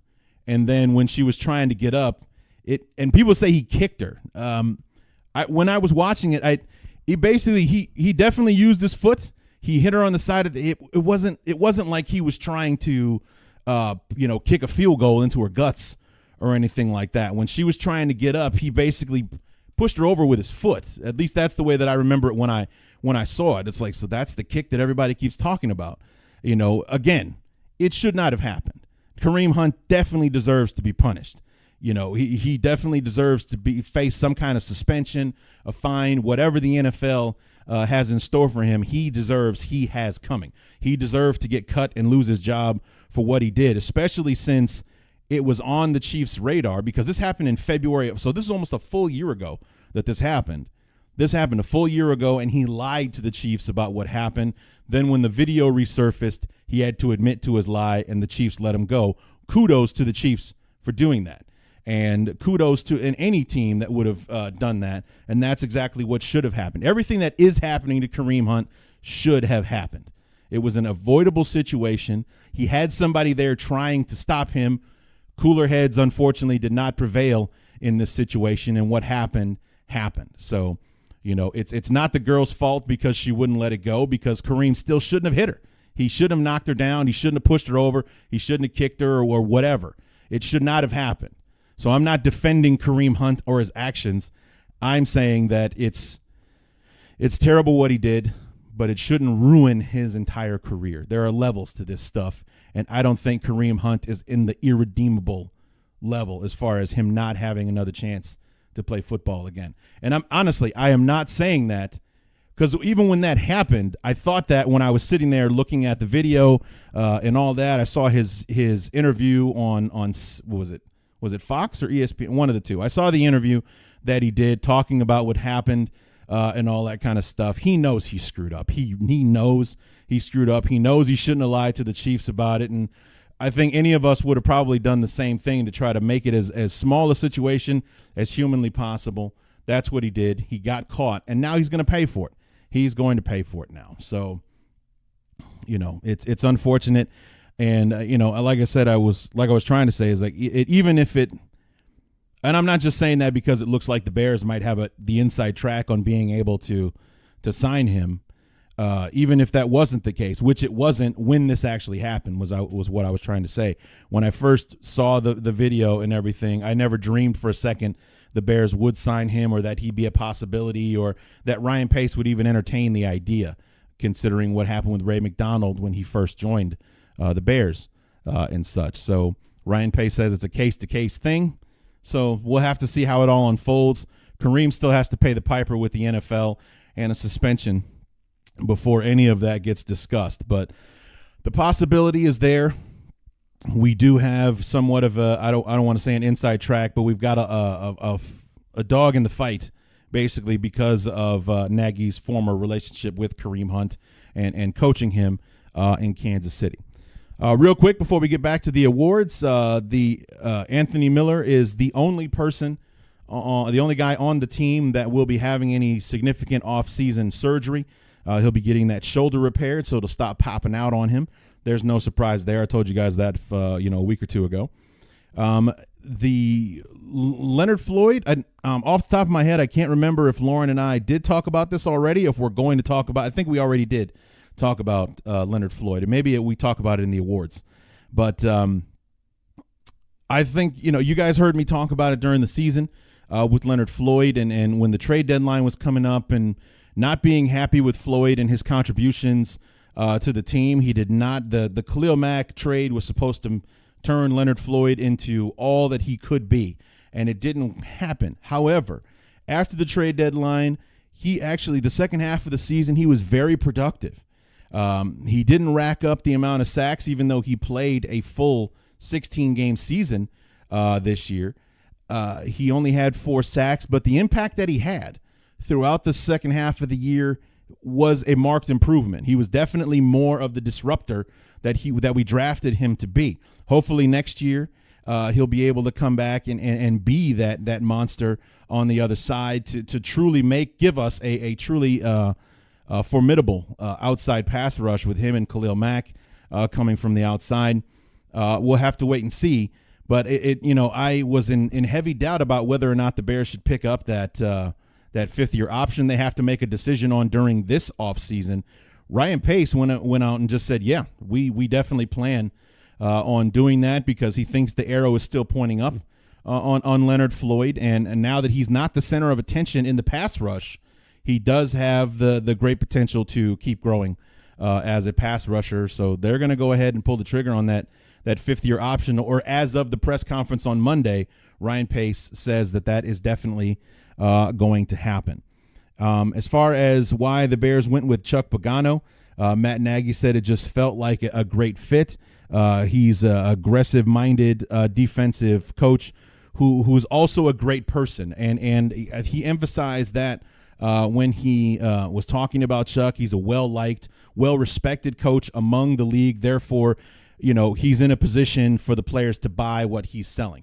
Because replacing Vic Fangio is going to be a daunting task. The players love Vic Fangio. So getting this unit to play for Pagano the same way that he did for Vic, you got to have a guy that, you definitely couldn't have a Greg Williams kind of who's a very volatile, guy that you either love or hate him kind of thing. Chuck Pagano had some good success in 2011 when he was defensive coordinator of the Ravens, when he had Ray Lewis and Terrell Suggs and Halati Nada and everything like that at his disposal. He had one of the top units in football in 2011.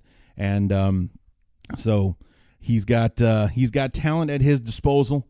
He's got 9 of 11 starters definitely coming back in 2019, including Khalil Mack and Akeem Hicks and Eddie Goldman, Eddie Jackson, Kyle Fuller, Prince Amukamara. I mean, the list goes on for the talent. I mean, Roquan and Danny Trevathan are all coming back. And it's like everybody but the 2 guys that are free agents this year, Adrian Amos and like Bryce Callahan and Aaron Lynch, everybody's coming back.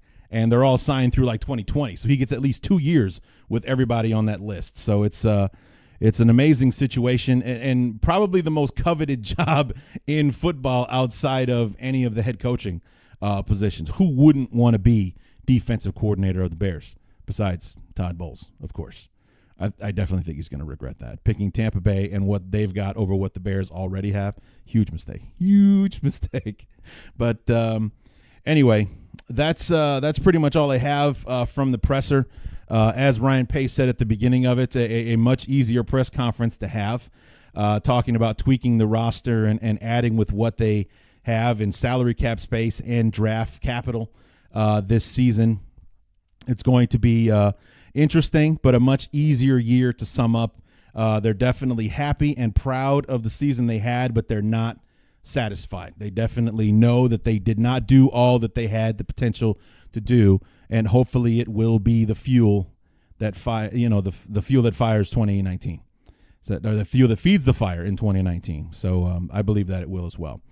So that's all with the press conference for Nagy and Ryan Pace. We'll go ahead and get to our awards with myself and Lorin Cox with the Bearstalk Underground Awards, a.k.a. the Larrys. Much like we did when you had me on the show on Locked on Bears. It's been a while since I've been on the show, by the way. Just kind of putting that out there. Anyway, you had me on for the first quarter awards during the bye week, so I thought maybe you could, do some awards with me. And I'm kind of torn on what I call them. It's Bears Talk Underground, it's BTU. So I was like, I'm not calling my awards the booties. That's not going to happen. I'm not calling them the undies or anything. How about we just call them the Larrys? How the Academy Awards are the Oscars. We'll call these the Larrys. So we're the first annual Larry Awards, and I don't think we have to debate on who Coach of the Year or Defensive MVP is in this case. The job that Nagy did was far beyond, I think, any of us could have expected. Yeah. I think the impact that we expected him to have was in X's and O's, not with the way that he really just commanded this team and was a super amazing leader of men this year. Like he has made with the club dub and the way that he's just connected with the players. It's unfortunate the Bears don't have more salary cap space because Chicago has become a top flight free agent destination now, because you can't oversell how much fun those guys had playing for him this year. Oh, 100%. And I think you see that in, players expressing so much interest in coming back. Not that they have a ton of guys hitting the market, but Bobby Massey said he wants to be back. Josh Bellamy has said he wants to be back. I think Adrian Amos was a little bit more muted about it, but expressed interest in coming back. I mean, these guys loved it here. They loved the success that they have. Club Dub, I think, is probably the biggest testament to just what the culture and just what Matt Nagy has been able to establish here. Right. So definitely gets the Larry for Coach of the Year. Vic Fangio, a close second, but Club Dub and, Matt Nagy is staying, so that automatically takes Fangio out. So God bless him. I hope that he does well in Denver. He's waited a long time for this opportunity. It's a bittersweet thing because you're happy for the man. You're sad for your team.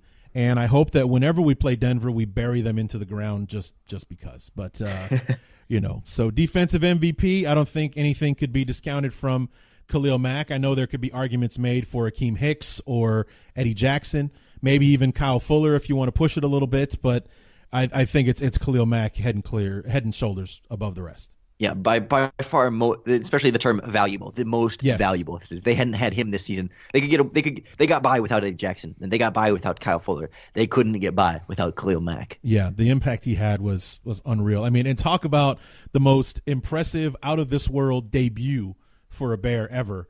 For him literally to come off the street 8 days before and do what he did in the first half of that Packer game. Was there any man on earth not man crushing on Khalil Mack after the first half of that game? It was just ridiculous what he did that night. So now we move on to some of the awards that have I think this was going to be the most highly debated one, maybe. Who is the offensive MVP this year? I mean, because you can make arguments for about half a dozen players, and I think that's one of my favorite things about our offense is the fact that, we paid Allen Robinson number one receiver money. He didn't even have the most catches on the team this year. I think he had the most yards, but not the most catches. He didn't even have the most touchdown passes. Anthony Miller did. And, that was the other thing that I loved and kind of hated about our offense all at the same time was I love the fact that if you try to shut down Allen Robinson, then you have to contend with Miller and Gabriel and Burton. You take Burton out of the game, then somebody else is going to, we spread the ball around enough that there wasn't just one guy, like in the Jay Cutler days when we've got Brandon Marshall. If you shut down Brandon Marshall, pretty good chance you shut down our offense as far as our passing game was concerned. With this, if you took one person out of the game, it just meant that you had 4 or 5 other guys that could step up in his spot, which makes declaring an offensive MVP most difficult because I didn't even write one down when I was writing these out yesterday. Yeah, it's the kind of case where like you're totally right. There's no clear favorite, and we may list two different guys, and we may both have equally strong cases, and there's no. I mean, neither one of us can really leave feeling like, okay, well, we were right. I don't feel like there's necessarily one guy that's head and shoulders above the rest, but the guy I would go with is Tariq Cohen. Yeah. I really feel like the offense kind of lived and died by him, and I know kind of as the end of the season came along, his production dropped off pretty good over about the last 4 or 5 games of the year, but the way he was able to impact this offense, that when he touched the ball, there was just this threat of a home run and certainly quite a bit of home runs along the way. Ends up finishing second behind Howard in total touches and first in yards from scrimmage, first in catches, and up there with, I think, second in total touchdowns. Howard had 9, Cohen had 3 rushing and 5 receiving. The only downside to Cohen's season was 7 fumbles that were credited to him, and that's obviously could have been pretty impactful had it gone a little bit worse. But I really felt like this was like Tariq Cohen was the one guy that like week to week he seemed to be able to come up with at least one play, at least one first down, even if it wasn't a 25-yard explosive play. He was the kind of the go-to guy for Mitchell Trubisky more often than not, and he to me made the biggest impact on this offense. Funny as it is, I think I definitely have to agree with you. When I was trying to think of who it might be, Cohen was the one that stuck out, and he only got 4 touches in the Philadelphia game. There was a lot of scrutiny about why that happened, if Philly was just that good at taking him out or what have you. But I know that along with every other Bear fan out there, when that final kickoff was coming and we all saw that it was going to be short and Cohen was back there, the thought in my head as that ball fell short of the goal line was, that's a mistake. It's like you gave Tariq Cohen an opportunity to run it back. Good luck with that. And he ended up setting us up to make it much easier for us to drive down the field. We didn't have to get a ton of yards and everything to set up the field goal opportunity. And, like you said, that's why I had trouble just flat out saying, punching the top of the table, boom, this is the offensive MVP, because after the Giants game, statistically, he was here nor there kind of. He had the touchdown play against the Packers in that game where, that made that diving touch the pylon with the football type of thing. But for the most part, he scored a touchdown against the Vikings, but he didn't take over a game like he did in that Giants game in those last 4 games of the season. Same thing with Robinson. Had an amazing game against Philadelphia, was out against Minnesota, had the 1 catch against the 49ers, and throughout the year kind of missed a couple of games, that kind of thing. Same thing with even like Jordan Howard, if you wanted to push for him, but he really came on late, but he was virtually non-existent for the majority of the season for one reason or another. One theory that I've heard was that Nagy was saving him for the playoff run. It almost looked like that worked out, but what are you going to do? So, but I think in the end, I do have to agree with you that Tariq Cohen is the guy. So then we go to O-lineman of the year, and I was going to name these after Bears players, and then I ran into tight end of the year, or actually it wasn't tight end, it was linebacker of the year, and I was like, okay, well we could spend an hour just figuring out who we should name the damn award after. So I'm just going to go with position play, offensive lineman of the year, and so we have Massey, Kyle Long, obviously, Cody Whitehair, James Daniels, and probably your guy, Charles Leno. Is that who you're going to go with? I've been going back and forth a little bit because I think Bobby Massey deserves a lot of credit for the second half of the season he put together there, but I can't quite. There's just something about Bobby Massey that just keeps me. For some reason, the mistakes just feel still too strong and too highlighted in my mind, even with probably over the course of a game. Was a lot better this year than he has in years past, but I would actually go with Cody Whitehair. That I thought he really bounced back to have a season much like we saw during his rookie year, and he was he became such of a liability last year when he was moved around a lot and asked to do a little bit too much, and he wasn't a totally dominant center, but I thought he really stepped it up and was kind of that consistent driving force in the middle, and I thought Leno was a little bit more up and down this year, and particularly down the stretch the last couple games. And maybe there's some recency bias for me there that I'll admit to, but it just seems like he didn't end on a very strong note, and that might be sticking in my mind a little bit more. Whereas I thought Cody Whitehair was more consistent throughout the season, and just I think he was the only offensive lineman that didn't give up a sack by Pro Football Focus's numbers. I think James Daniels might not have either, but he had some of his own mistakes along the way. So I would go with Cody Whitehair. I think he was the only player on the entire Bears team that played 100% of the offensive snaps this year. Wow. Yeah. And that's actually who I was going to go with too, because I'm not a huge fan of Charles Leno. I even before, I still can't. I know that he's playing well. I know that he's definitely outplaying his draft stock. That's for sure. He was a 7th round draft pick. He's not playing like one. I just don't see him being like the left tackle of the future. Good, but can't argue with the fact that the guy's been healthy. He's been out there, and for the most part, we're keeping Mitch clean and upright in those games. I do have to go with Cody White here, and what sold me on that was the Rams game and how integral he was in helping James Daniels eliminate Aaron Donald from that game. Aaron Donald was not a factor whatsoever in that Bears game. I think he made 1 tackle behind the line of scrimmage in that game. Otherwise, we never heard from Aaron Donald in that game, and for him to be able to do that, to help out Witzman, who was the right guard in that game against the Rams, and really help out the rookie James Daniel, who he lined up against the most, and eliminate him from the game plan, and helped eliminate Donald from the game plan, and Jordan Howard rushes for 100 yards in that game, and all that kind of stuff. That's what kind of sold me on Cody White here. So we're 2 for 2 on those awards. So Offensive Lineman of the Year, Cody White here. Not very often do you hear a center getting that award, by the way, but going to go with it this time. Do we need to go over running back of the year? He's also the offensive MVP. Is that who you would vote for? Okay, so we'll skip that one. We'll disagree eventually. Yes, I'm sure. Maybe on this one, pass catcher of the year. So tight ends, wide receivers. Maybe if you want to throw in Cohen, so he's eligible for a 3rd award, but pass catcher of the year, where would you lean on that one?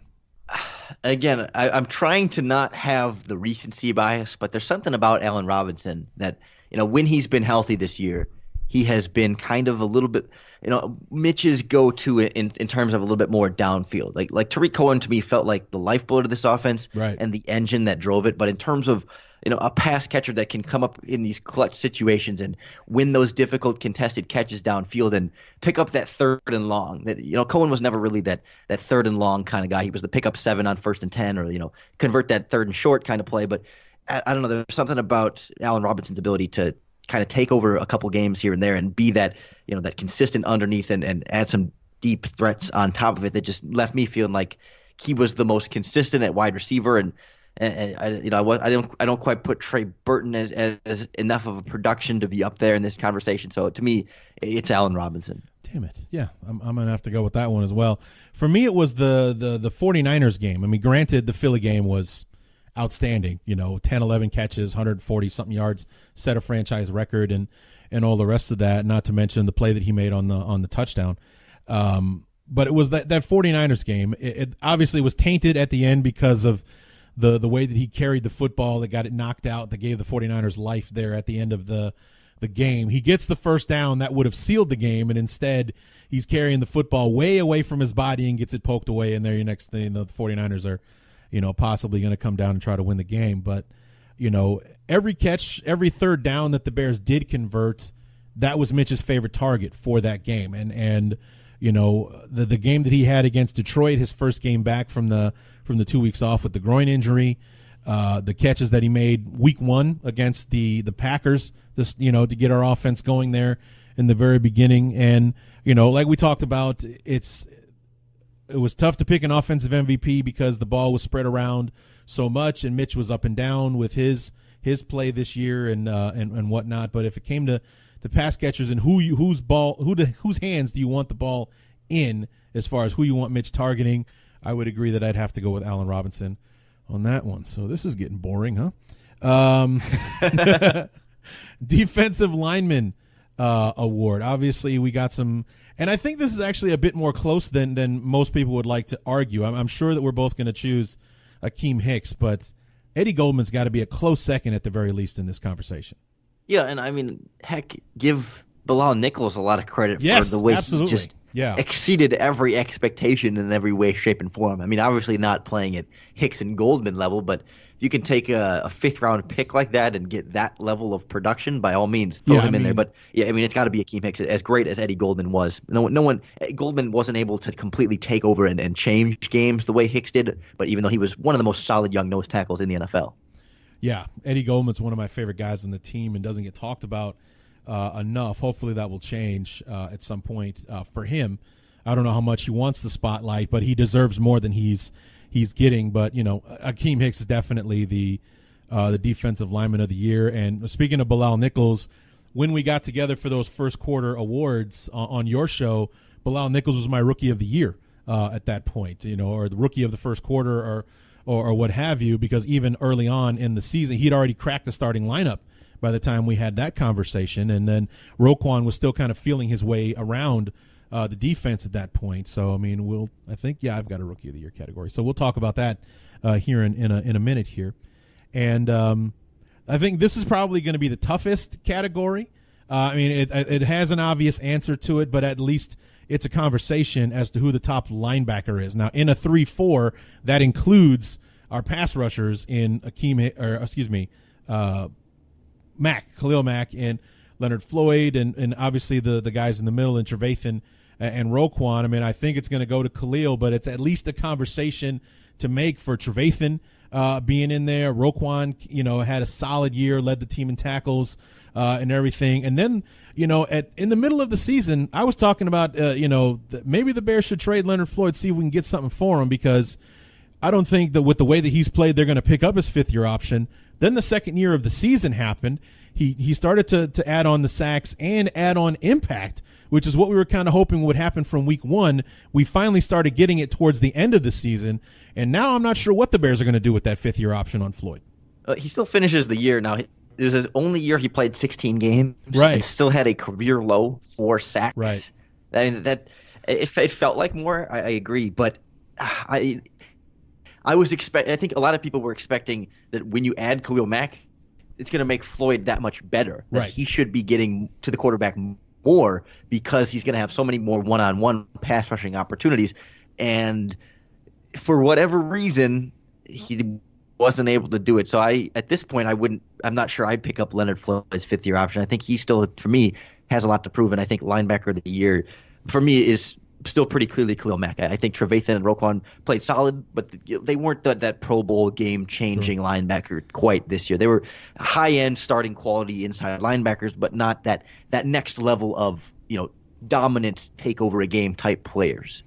Yeah, so I'm agreeing with you there. Trevathan was fantastic. Also a guy that played 16 games, and I think the MVP of the team. I think you and I both had this conversation on your show as well. The MVP of the team has to be that strength and conditioning staff, the training staff, and obviously luck adds into it as well, because that's the one thing the Bears have not had in the injury department prior to this season. But whatever those guys are doing has been golden this year. Like, I don't know, maybe if they got the team into yoga, so we're not having so many. I don't know, because it's as weird as it sounds to have football players doing yoga. That's a big part of how they train these days, or for a lot of guys anyway. But having the flexibility and the strength, it helps those soft tissue injuries go down. We didn't have a lot of that. We had the groin injury for Allen Robinson for a bit, and then the mysterious one that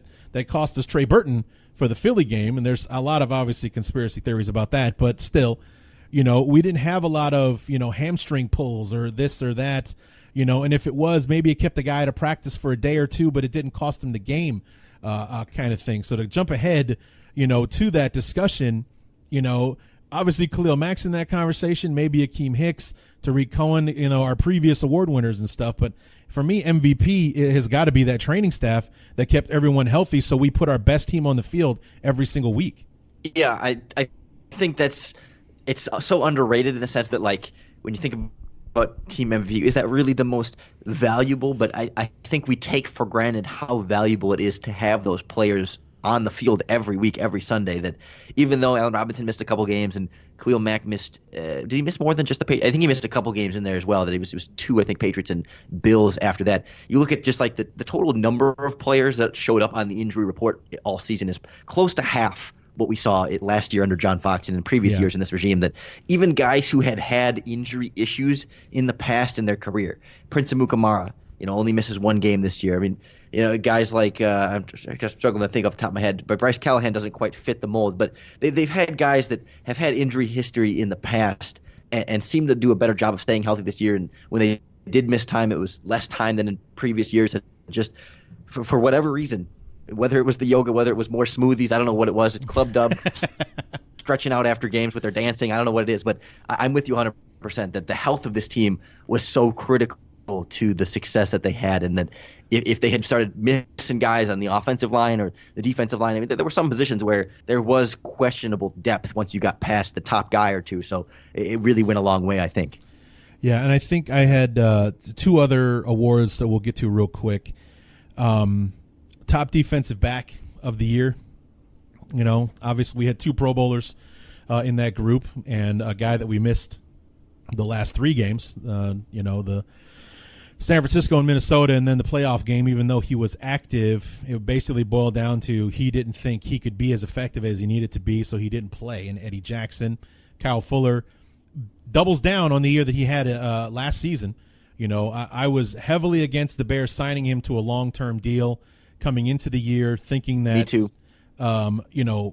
He played lights out in his contract year. Lots of guys do that. Then they get paid and disappear into the payroll, basically. So it's like give him his money, make him a franchise player, sign him to that $15 million, and make him earn a contract. And it worked out the way it did, and God bless him, he played for the money. I mean, he's out there. He's a Pro Bowler.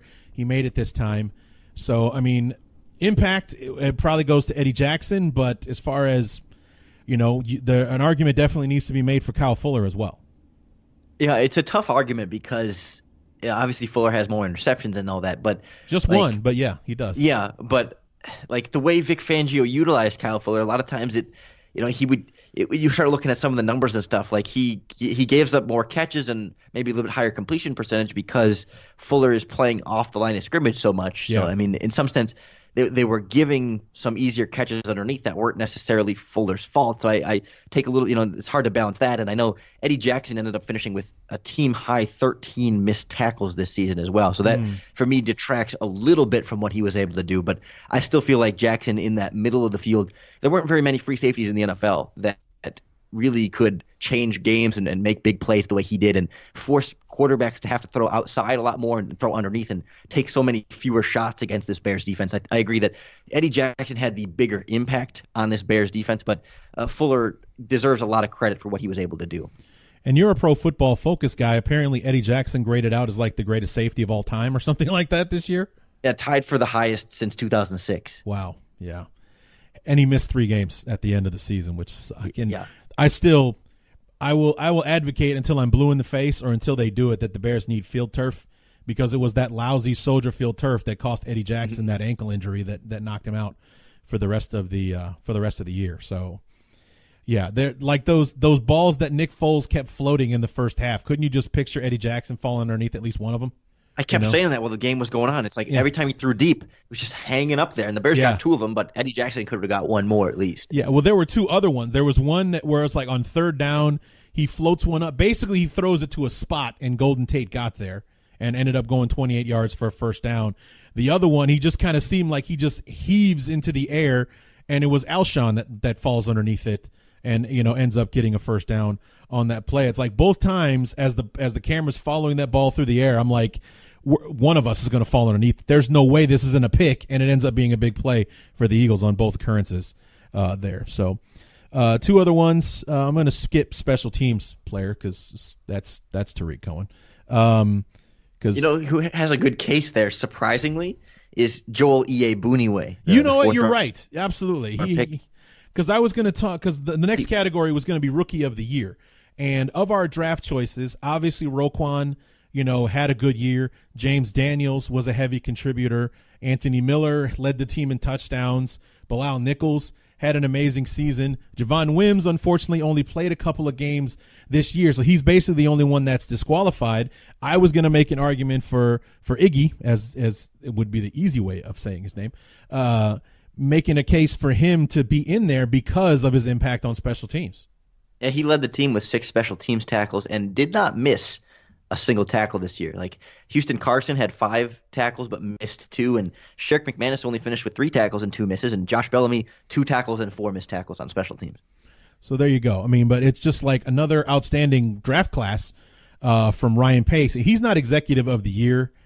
I don't want to hear it, man. I know that Chris Bullard did a hell of a job with the Colts, but Ballard, excuse me. But and he was actually in contention to be the guy instead of Ryan Pace, but it didn't happen. But Ballard, it just I was thinking Jonathan Bullard, wasn't I? Yeah. It's my understanding that the voting for executive of the year ends at the end of the regular season, so that Cody Parkey missed field goal will not, in theory, affect that. So I mean, if you just talk about regular season, the Bears, Ryan Pace probably should be executive of the year. I mean, maybe whatever the Chargers GM's name is that I can't think of off the top of my head, they had a nice year, but they've been kind of building towards this for a while. But that's a whole other discussion. Yeah, but I don't think that anybody I don't think the Chargers or maybe even the Colts. Pace basically hit on everything that he did, except for Cody Parkey. Aside from 2017, where basically nobody that he signed worked out for us except for Mukamura. It was the complete opposite. Whereas like one guy in that free agency class going into 2017 was worth keeping. And this year it was everybody did something. Burton, Gabriel, Allen Robinson, making the trade for Khalil Mack, that worked out like gangbusters, and all the rest of that stuff. I just don't know how you could argue against what Ryan Pace did. So, but anyway, so that was so rookie of the year. Would you go Roquan? Would you go Bilal Nichols? How would you land on that one? See, again, it's like Roquan Smith made the biggest impact of any player, just purely in the role he was utilized and the number of snaps he was on the field and the tackles that he made. But I felt like, to me, Anthony Miller was the most impressive of the players. So I guess I'm not exactly sure how I want to weigh this, in the sense that Miller to me, I don't want to say totally exceeded expectations, but when he said preseason that he was shooting for 8 touchdowns this season, I thought he'd get 3, and he ends up getting 7, but still only 33 catches for 423 yards. So it wasn't like he had this season-long impact, that they really cut him down for a while there. So I really don't have a guy that I'm like, I mean, I guess Roquan Smith by default, but I guess I felt like Bilal Nichols and Anthony Miller in particular played better and impacted more than I maybe initially anticipated. I think they deserve a lot of credit for that. And, James Daniels is in there as well, but I thought in terms of output versus expectation, those, it was Nichols and Miller that exceeded, and Daniels was closer to where we kind of anticipated, but he didn't really play a full season, and Roquan did play a full season and was still kind of closer to where we anticipated. So I guess I go Roquan by default, but I am not feeling great about it. Yeah, I think I'm going to agree with you there. You have to give it to Roquan. He's a Pro Bowl alternate. He may actually still get a chance to play if things in the playoffs turn out a certain way and what have you. But you can't discount Anthony Miller only falling 1 touchdown short of his prediction. And I just love the kid in general, because I remember talking about that when I read it for the first time. Was about he said he's going to score 8, but the tone. I mean, and it's so hard these days when you're reading something, but the tone of what he said and how he said it didn't read cocky to me. It read confident. There's a huge difference between the two. Confident people, you're happy to see those succeed. Cocky people you can't stand, like Terrell Owens and things like that. You end up not liking a cocky person. You like somebody who's confident. There's just something different about the way they carry themselves. You actually want to see that person succeed. A cocky person, you're like, whatever, man. Great, good for you. Pat yourself on the back, because that's what you feel like. Cocky people, like Walter Payton once said, if you're good, you'll tell people. If you're great, they'll tell you. To me, that's the difference between cocky and confident. Somebody will tell somebody who's confident that they're good at it. Somebody who's cocky will tell you how great they are, and that's, I think, the difference between a guy like Terrell Owens and what the guy that I assume that Anthony Miller is, or that I see him to be. So but yeah, it's a tough call. It's Anthony Miller, Bilal Nichols, Roquan Smith. I think, like you said, you got to go with Roquan. He's the alternate Pro Bowler. He's led the team in tackles. He was on the field, 90% of the defensive plays this year, so we go with him. And then finally, I think we're probably both going to land on the same place here, but we'll throw it out there anyway. Game of the year. Where you at? Boy, game of the year. That one throws me for a little bit of a loop here. That's – I mean, I feel like we're both going to land on the Rams game for being just kind of that monumental statement game, but I mean, it's honestly that Green Bay game, the first one was still a really exciting game as much as it was. Yep. I mean, dreadful and horrible, but I mean, it was still that was a fun football game, and as was the Vikings game at the end of the year. But I think we're both going to land on Bears beating the Rams on Sunday Night Football, prime time, spotlight on it. And it wasn't this huge blowout or anything, but when you take 4 turnovers away from the Rams and you beat, that team, the team the Bears had been compared to all along. They hire Matt Nagy, and it's like, oh, they're trying to be the next Rams, and that's all we heard about all offseason and going into the year. And to be able to beat them in Week 14, it wasn't like the Rams had rested their starters and were locked into what they were trying to do. Yeah. I mean, those were two teams fighting hard at each other, and the Bears won and potentially had some confidence had they been able to rematch them in the playoffs again. We'd be especially talking about that game. So to me, it's got to be the Rams game, and I know you're probably going to agree. Well, yeah, for me it came down to those 2 Sunday night games. The Sunday night game against Minnesota a couple of weeks prior, and then the Sunday nighter against the Rams, because those were statement games for the Bears. Can we take control of our own division? We only lost, one division game this year, and it was Week 1 against Green Bay, where most people expected us to lose anyway. But here we are. It's been flexed into the national stage. If you're going to hang on to first place, this is the team you got to beat in order to do it. And we came out and we handled them, even in those god-awful orange jerseys. We win the football game, and we shut down the Vikings, and really, just shut down the conversation as to who the best team in the division was. And then a few weeks later, I think, it's a 1 and 1A for me as far as game of the year, because the Minnesota win feeds into the Rams victory. Because I think if we lose that game to Minnesota, I don't know if we have it in us to beat the Rams. Because if we can't even win our own division, how are we going to beat one of the best teams in the league? And not only did we beat the Rams, but we completely shut them down. And, like you said, if I had told you that the Bears only score 1 touchdown in a playoff game, that's no way to win. The 1 touchdown we score is on a trick play to an offensive lineman, and the rest of it was defense. And if you'd have told me that the final score of the Bears-Rams game was 15-6, I'd have said that we must have murdered the Rams if we win 15-6. Because earlier on in the conversation, you and I are in the season when we talked at the end of the first quarter. If you'd have told me the final score of the Bears-Bucks game was 48-10, I'd tell you that the Buccaneers ran us off the field, not the other way around. So I mean, it's just it was quite a game, and said a lot about the team, because Mitch threw 3 interceptions. He threw for 110 yards, did not have a good day, and we still there was no doubt who the better team was that day. So that's why, like you, I would have to go with Bears-Rams as being the game of the year for us. Especially after coming off of the Giants' loss in overtime that way. I mean, to be able to come back against the Rams in Week 14 like that and make that statement after that loss, that maybe the loss to the Giants established that doubt, reestablished some of that doubt in this Bears team. That they lost to the Giants, so how good are they going to be? Yeah. And especially Mitch coming back for that Rams game.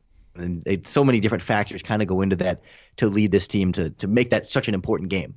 Yeah, absolutely. I mean, everybody kind of wanted to shut down the conversation about the Bears being legit after that Giants loss, because the Giants were 2-8 or 3-8 or something like that at the time. Is like, yeah, this, and they got beat by the Giants, and they made the mistakes and let the Giants in the game and all the rest of that stuff. You're absolutely right. So for us to rebound from that and to win despite the performance from our young quarterback who was pressing in that game, something that he didn't do for the rest of the year.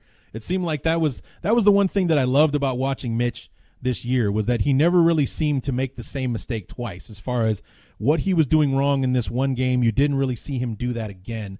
And he was really pressing in that Rams game. Like, he felt a lot of pressure to make something happen in that game, and instead he just kept making mistakes. And you didn't really see him doing that for the rest of the season. Would you agree with that? Yeah, and I think a lot of the credit for that, I mean, as much as it goes to Mitch, it also goes to Matt Nagy, right, in being able to kind of coach mistakes out of him. Where I feel like last year in the John Fox offense, it seemed like we saw Mitch throw interceptions in those final 2-minute situations, like 3 or 4, maybe it's more like 2 or 3 times throughout the season where the Bears had some opportunities.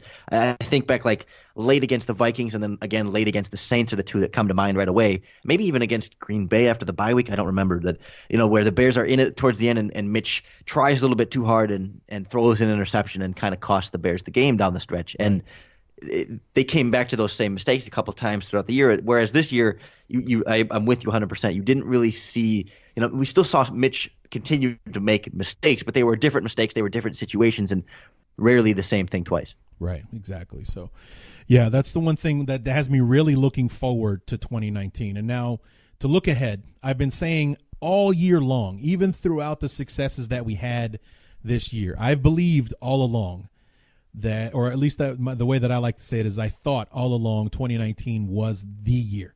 That's going to be the year for the Bears. And after the way that this season went, the progression that we saw from Mitch, consistencies and all, warts and all, if you will, everything that we saw from our defense, and despite the loss of Vic Fangio, I know 2019 is the year. Like, I know it now. I thought so. And, obviously this team, it far exceeded anybody's expectations as to what we thought was going to be, because I think you and I are both talking about maybe 9-7, even after the Khalil Mack trade. We're still got some growing pains. These guys are playing together. First year coach, second year quarterback, new offense, blah, blah, blah, blah. 12-4, and, we're a doink away, a double doink, goddammit, away from, having a conversation, or maybe even pushing this conversation back to February sometime. I know that 2019 is going to be that season, and that the likelihood of you and I making a special I hate use the word date, but gathering to watch that America's game for the 2019 Super Bowl champions is more likely than it was than I actually even before I thought it more likely than I thought it was before the beginning of the season. That's how I wanted to say that. Yeah, I struggle with that. I really do, because the schedule looks so much harder, Right. when you're playing all the first place teams. But at the same time, when you look at the schedule in January, it always looks a lot harder than when you get to September and when you actually start playing the games. Because, I think you and I talked about this schedule and how that stretch of, the Lions and the Vikings and the Lions, and then the Rams, Packers, 49ers, Vikings, that was supposed to be really, really hard stretches. But of course, things kind of tanked for Detroit, and Minnesota underachieves, and Green Bay fires their head coach. So, especially when you look ahead to 2019 now, you never know what's going to happen with these teams. So I fully believe there's every reason to be confident and every reason to be able to ride this momentum into 2019. But I guess I hesitate a little bit just now before we see kind of what's going to happen in the offseason, before I'm ready to go all in on 2019 just yet. But I think it's going to be another fun season at the very least. I absolutely do too. I just think there's something about Nagy and what he brings to the table that we're not going to be a one and done team like we have been in the past, where sustained success has been an issue for the Bears. Even in the Lovey years, we always had good teams, but translating that to wins was always the issue with the teams under Lovey. So we had Hall of Fame talent with Briggs and Urlacher and Tillman, and for a spell we had Julius Peppers and Matt Forte, and we definitely had talent that could go farther than a lot of those teams did. They should have gone further than they did, and all the rest of that stuff. There's something that Nagy's bringing to the table. He seems to be that X factor to me, that why this team is going to either achieve or overachieve in some cases going forward. So, well, a couple more quick things before I let you go, because we're really stretching this thing out. Number one, do we move on from Jordan Howard? No, not immediately. I don't think Jordan Howard is going to get a second contract in Chicago, but Right. I don't think they're going to get rid of him before his contract expires. But maybe, the trade deadline of his last year, maybe, but I don't think they're going to be in any rush to move him this offseason. Right. So if somebody really wants him and is totally willing to give up some big picks and whatever in the draft, if there's the right situation, maybe. But I don't think they'll be looking to get rid of him. I think they'll probably draft another running back or bring someone else in, just because Ryan Pace loves to add new running backs. But I'm not expecting any kind of clear push from the team to move on from him. Thoughts on Chuck Pagano? I think once, like we'd kind of talked about beforehand, once Todd Bowles came off the market, he would have been the next best guy. I think he'll be a real steadying presence for Matt Nagy. I think there's going to be times when, expectations are a little bit unfair after, following up Vic Fangio and playing some more difficult offenses next year. I don't think they're going to be the number one defense in the NFL. But when you have this much talent, this guy, the expectation should be that you're at least a top 10 group. And I think that's fair to expect from Chuck Pagano. Maybe he'll be the next Vince Tobin, where it's like we had the historic defense in '85, and then in '86, statistically, we were even better. than we were the year before, and we won almost as many games, which was difficult to do considering we went 15-1 in '85. We went 14-2 in '86, and had more sacks, and points per game were lower, and all that kind of stuff. So maybe we'll see if Pagano can be the next Vince Tobin. Wouldn't that be something? And then finally, the last question I want to ask. Next year, 2019, is the 100th season of Chicago Bear football. Who do we start the season against? Who's the first home game against? And here's the home schedule for starters. Obviously, Detroit, Green Bay, Minnesota. We got the NFC East. We got Dallas and the Giants, the AFC West, KC and the Chargers. Those are two tough ones there. And then finally, our same place opponent is New Orleans. So my contenders for the for home game number 1 next year, obviously Green Bay. You also have Detroit, because we've actually got a deeper history or more games logged in with Detroit. And then my dark horse is the Giants, because we have those history of NFL championship games.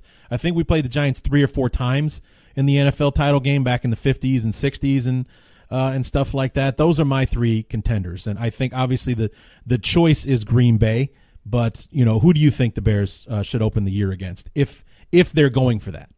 Yeah, if I had to put money on it, I would think it's going to be a divisional opponent, and I would guess Minnesota, just because I feel like, I don't know if they're going to want to do back-to-back Packers. I feel like they try and mix up the schedule. I mean, I would pick Green Bay if I was hand scheduling the opponent. I think Green Bay would be the best for that 100th year, and to kind of bring the history back into the game. But for some reason, I feel like Minnesota, just kind of with the way the season ended this year and some of the expectations that Minnesota had last year, I think Detroit would just be a little bit underwhelming. I know they play close games, sure, but clearly this season I think confirmed that the Bears and Detroit are on 2 separate levels, and maybe the Bears were on a separate level from everybody this year, but I think there's more of a thought that Minnesota and Green Bay will at least be back on the Bears level next year, at least trying to get up there. And I would think Minnesota or Green Bay, and I would put my money on Minnesota right now. Okay. Yeah, I like it. And like I said, I think the dark horse would be the Giants because the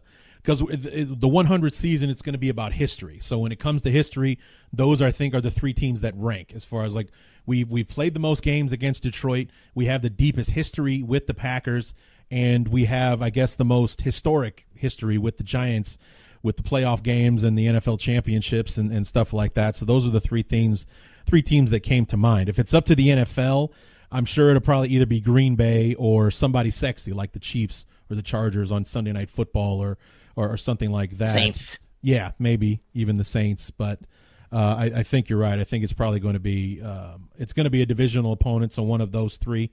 And like I said, I like the Giants. For some reason, I'm feeling the Giants. That's the one I'm kind of leaning against. But we'll have to wait and see. So, Lorin, I've taken up a monumental amount of your time. I appreciate you sitting through all of this and helping me get through this the recap of this outstanding season. Watching the games yesterday with the Rams and the Cowboys it wasn't even bittersweet. It was extremely bitter because I felt that the Bears could have won that game against the Rams last night. They weren't doing anything the Bears couldn't handle, and there's no way they run for 273 on the number 1 rush defense in the NFL. So, so watching the playoffs sucks, and I just got a text a few minutes ago that the Patriots are beating the Chargers 35-7 at halftime. So that one's not going anywhere. Though I want the Patriots out. I want them done, and they're smoking the Chargers right now. So looks like we're going to have to see the will he, won't he, Brady get back to the Super Bowl again in Kansas City next week. But anyway, I appreciate you taking all of this time, and we look forward to talking again throughout the year, man. Hey, it's a bright spot every year. I enjoy every time I get to join you on here, and appreciate you having me on. And I promise I'll return the favor again soon. Locked on Bears is the podcast. Where else can we find you, Lorin? On Twitter at Cox Sports 1, and my Bears work is at NBC Sports Chicago and the Bears Wire. And there you have it. Lorin Cox, Locked on Bears. It's a good podcast. You'll probably be a little bit more busy throughout the offseason than I probably will be, because I just won't have the strength, Lorin, to come in and talk about it when the season's over. Sorry, but appreciate the time, man, and we'll talk to you again soon. Hey, anytime.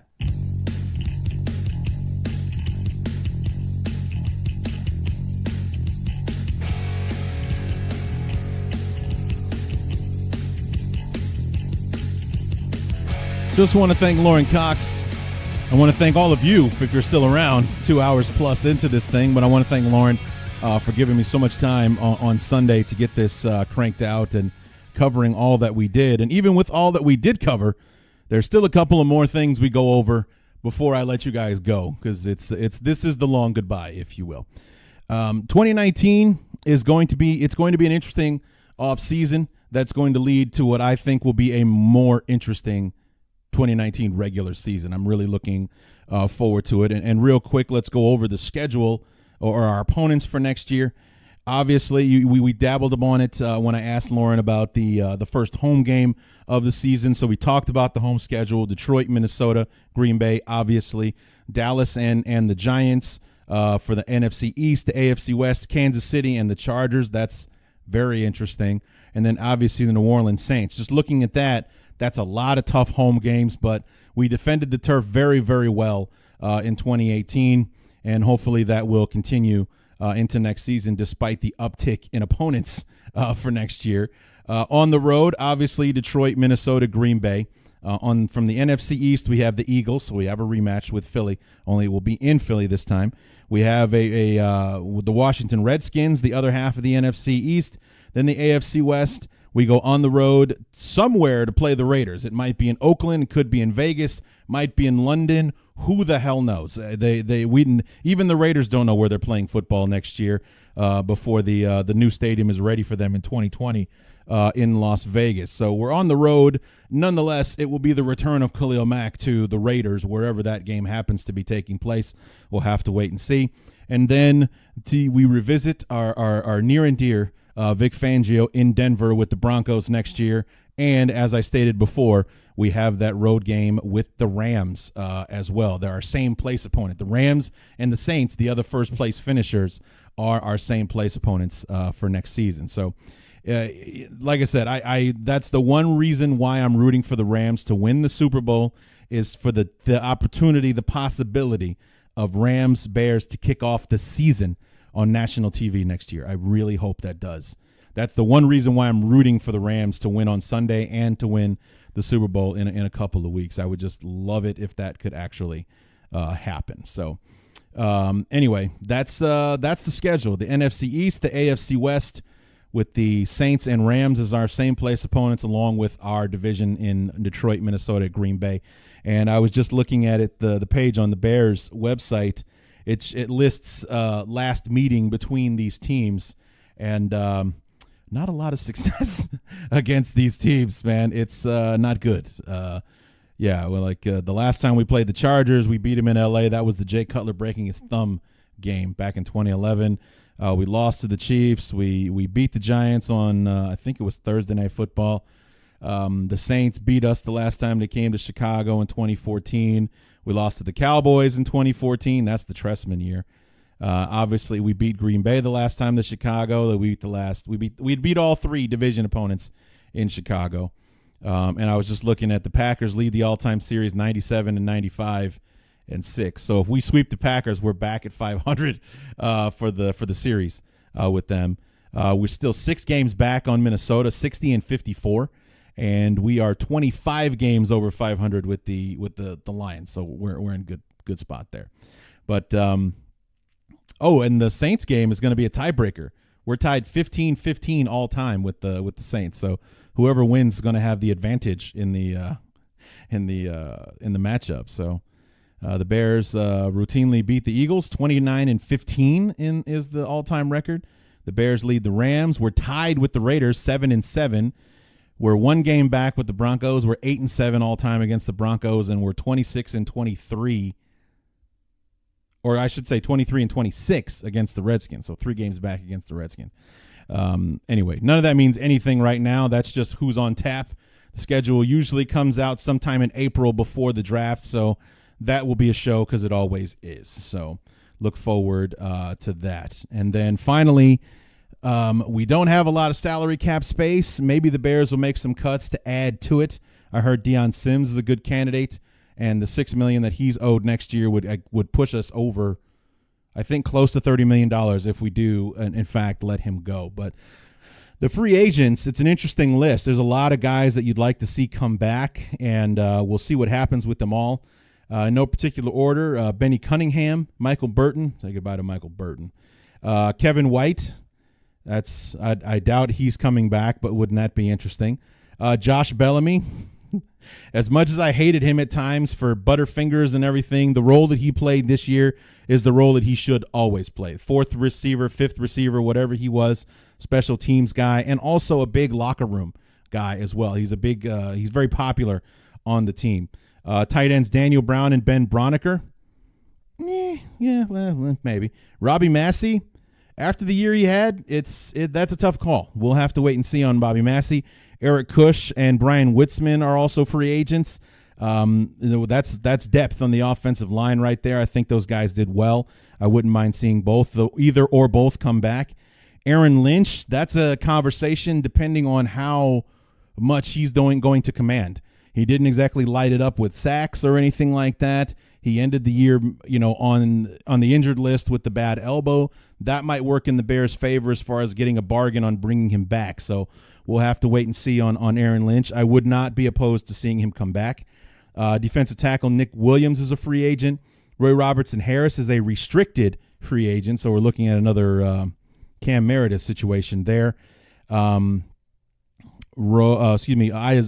Irving is a exclusive rights free agent, as is Rashad Coward, who could be our right tackle of the future. We switched him from defensive tackle to right tackle, and everything that I saw in the preseason I liked for someone who's just barely learning the position. I'd like to see the Bears hang on to him, see if we can't develop him a little bit more. But either way, we're going to have some new offensive linemen on the team next year, and obviously the two big ones right now, Adrian Amos and Bryce Callahan, are both free agents. I would like to see both of them come back. Now, whether or not the Bears will be able to afford to do that is an interesting question. If you had to make me choose between the two, even that's a tough call. I'd probably go with Amos because Bryce Callahan has a penchant for getting hurt. So this year, obviously, being an example as well. DeAndre Houston Carson is a restricted free agent.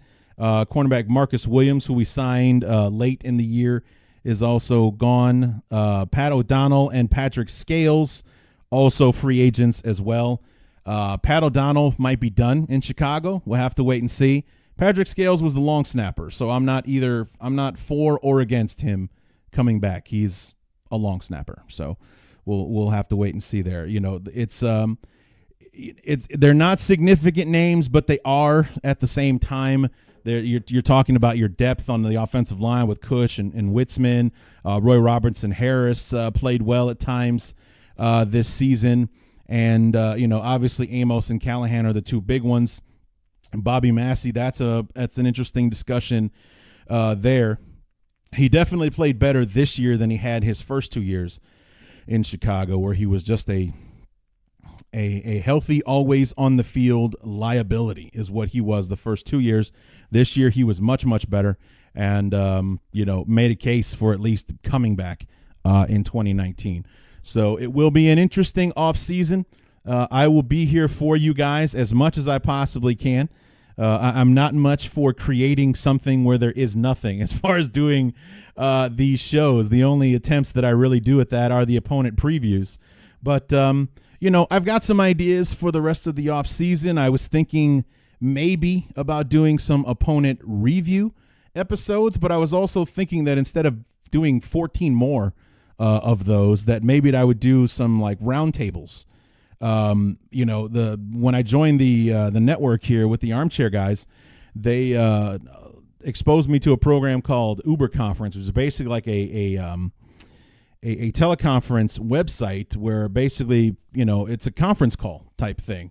People can call in to the website, and I could have multiple people on the line. So I was entertaining the idea of maybe doing like an NFC North roundtable, an AFC East roundtable, NFC West roundtable, that kind of thing. I just think it'd probably be it'd be a bitch trying to get the logistics of trying to get all those people in the same place at the same time. But it's the off season. I'm sure that we'll figure something out with that. So maybe that will happen.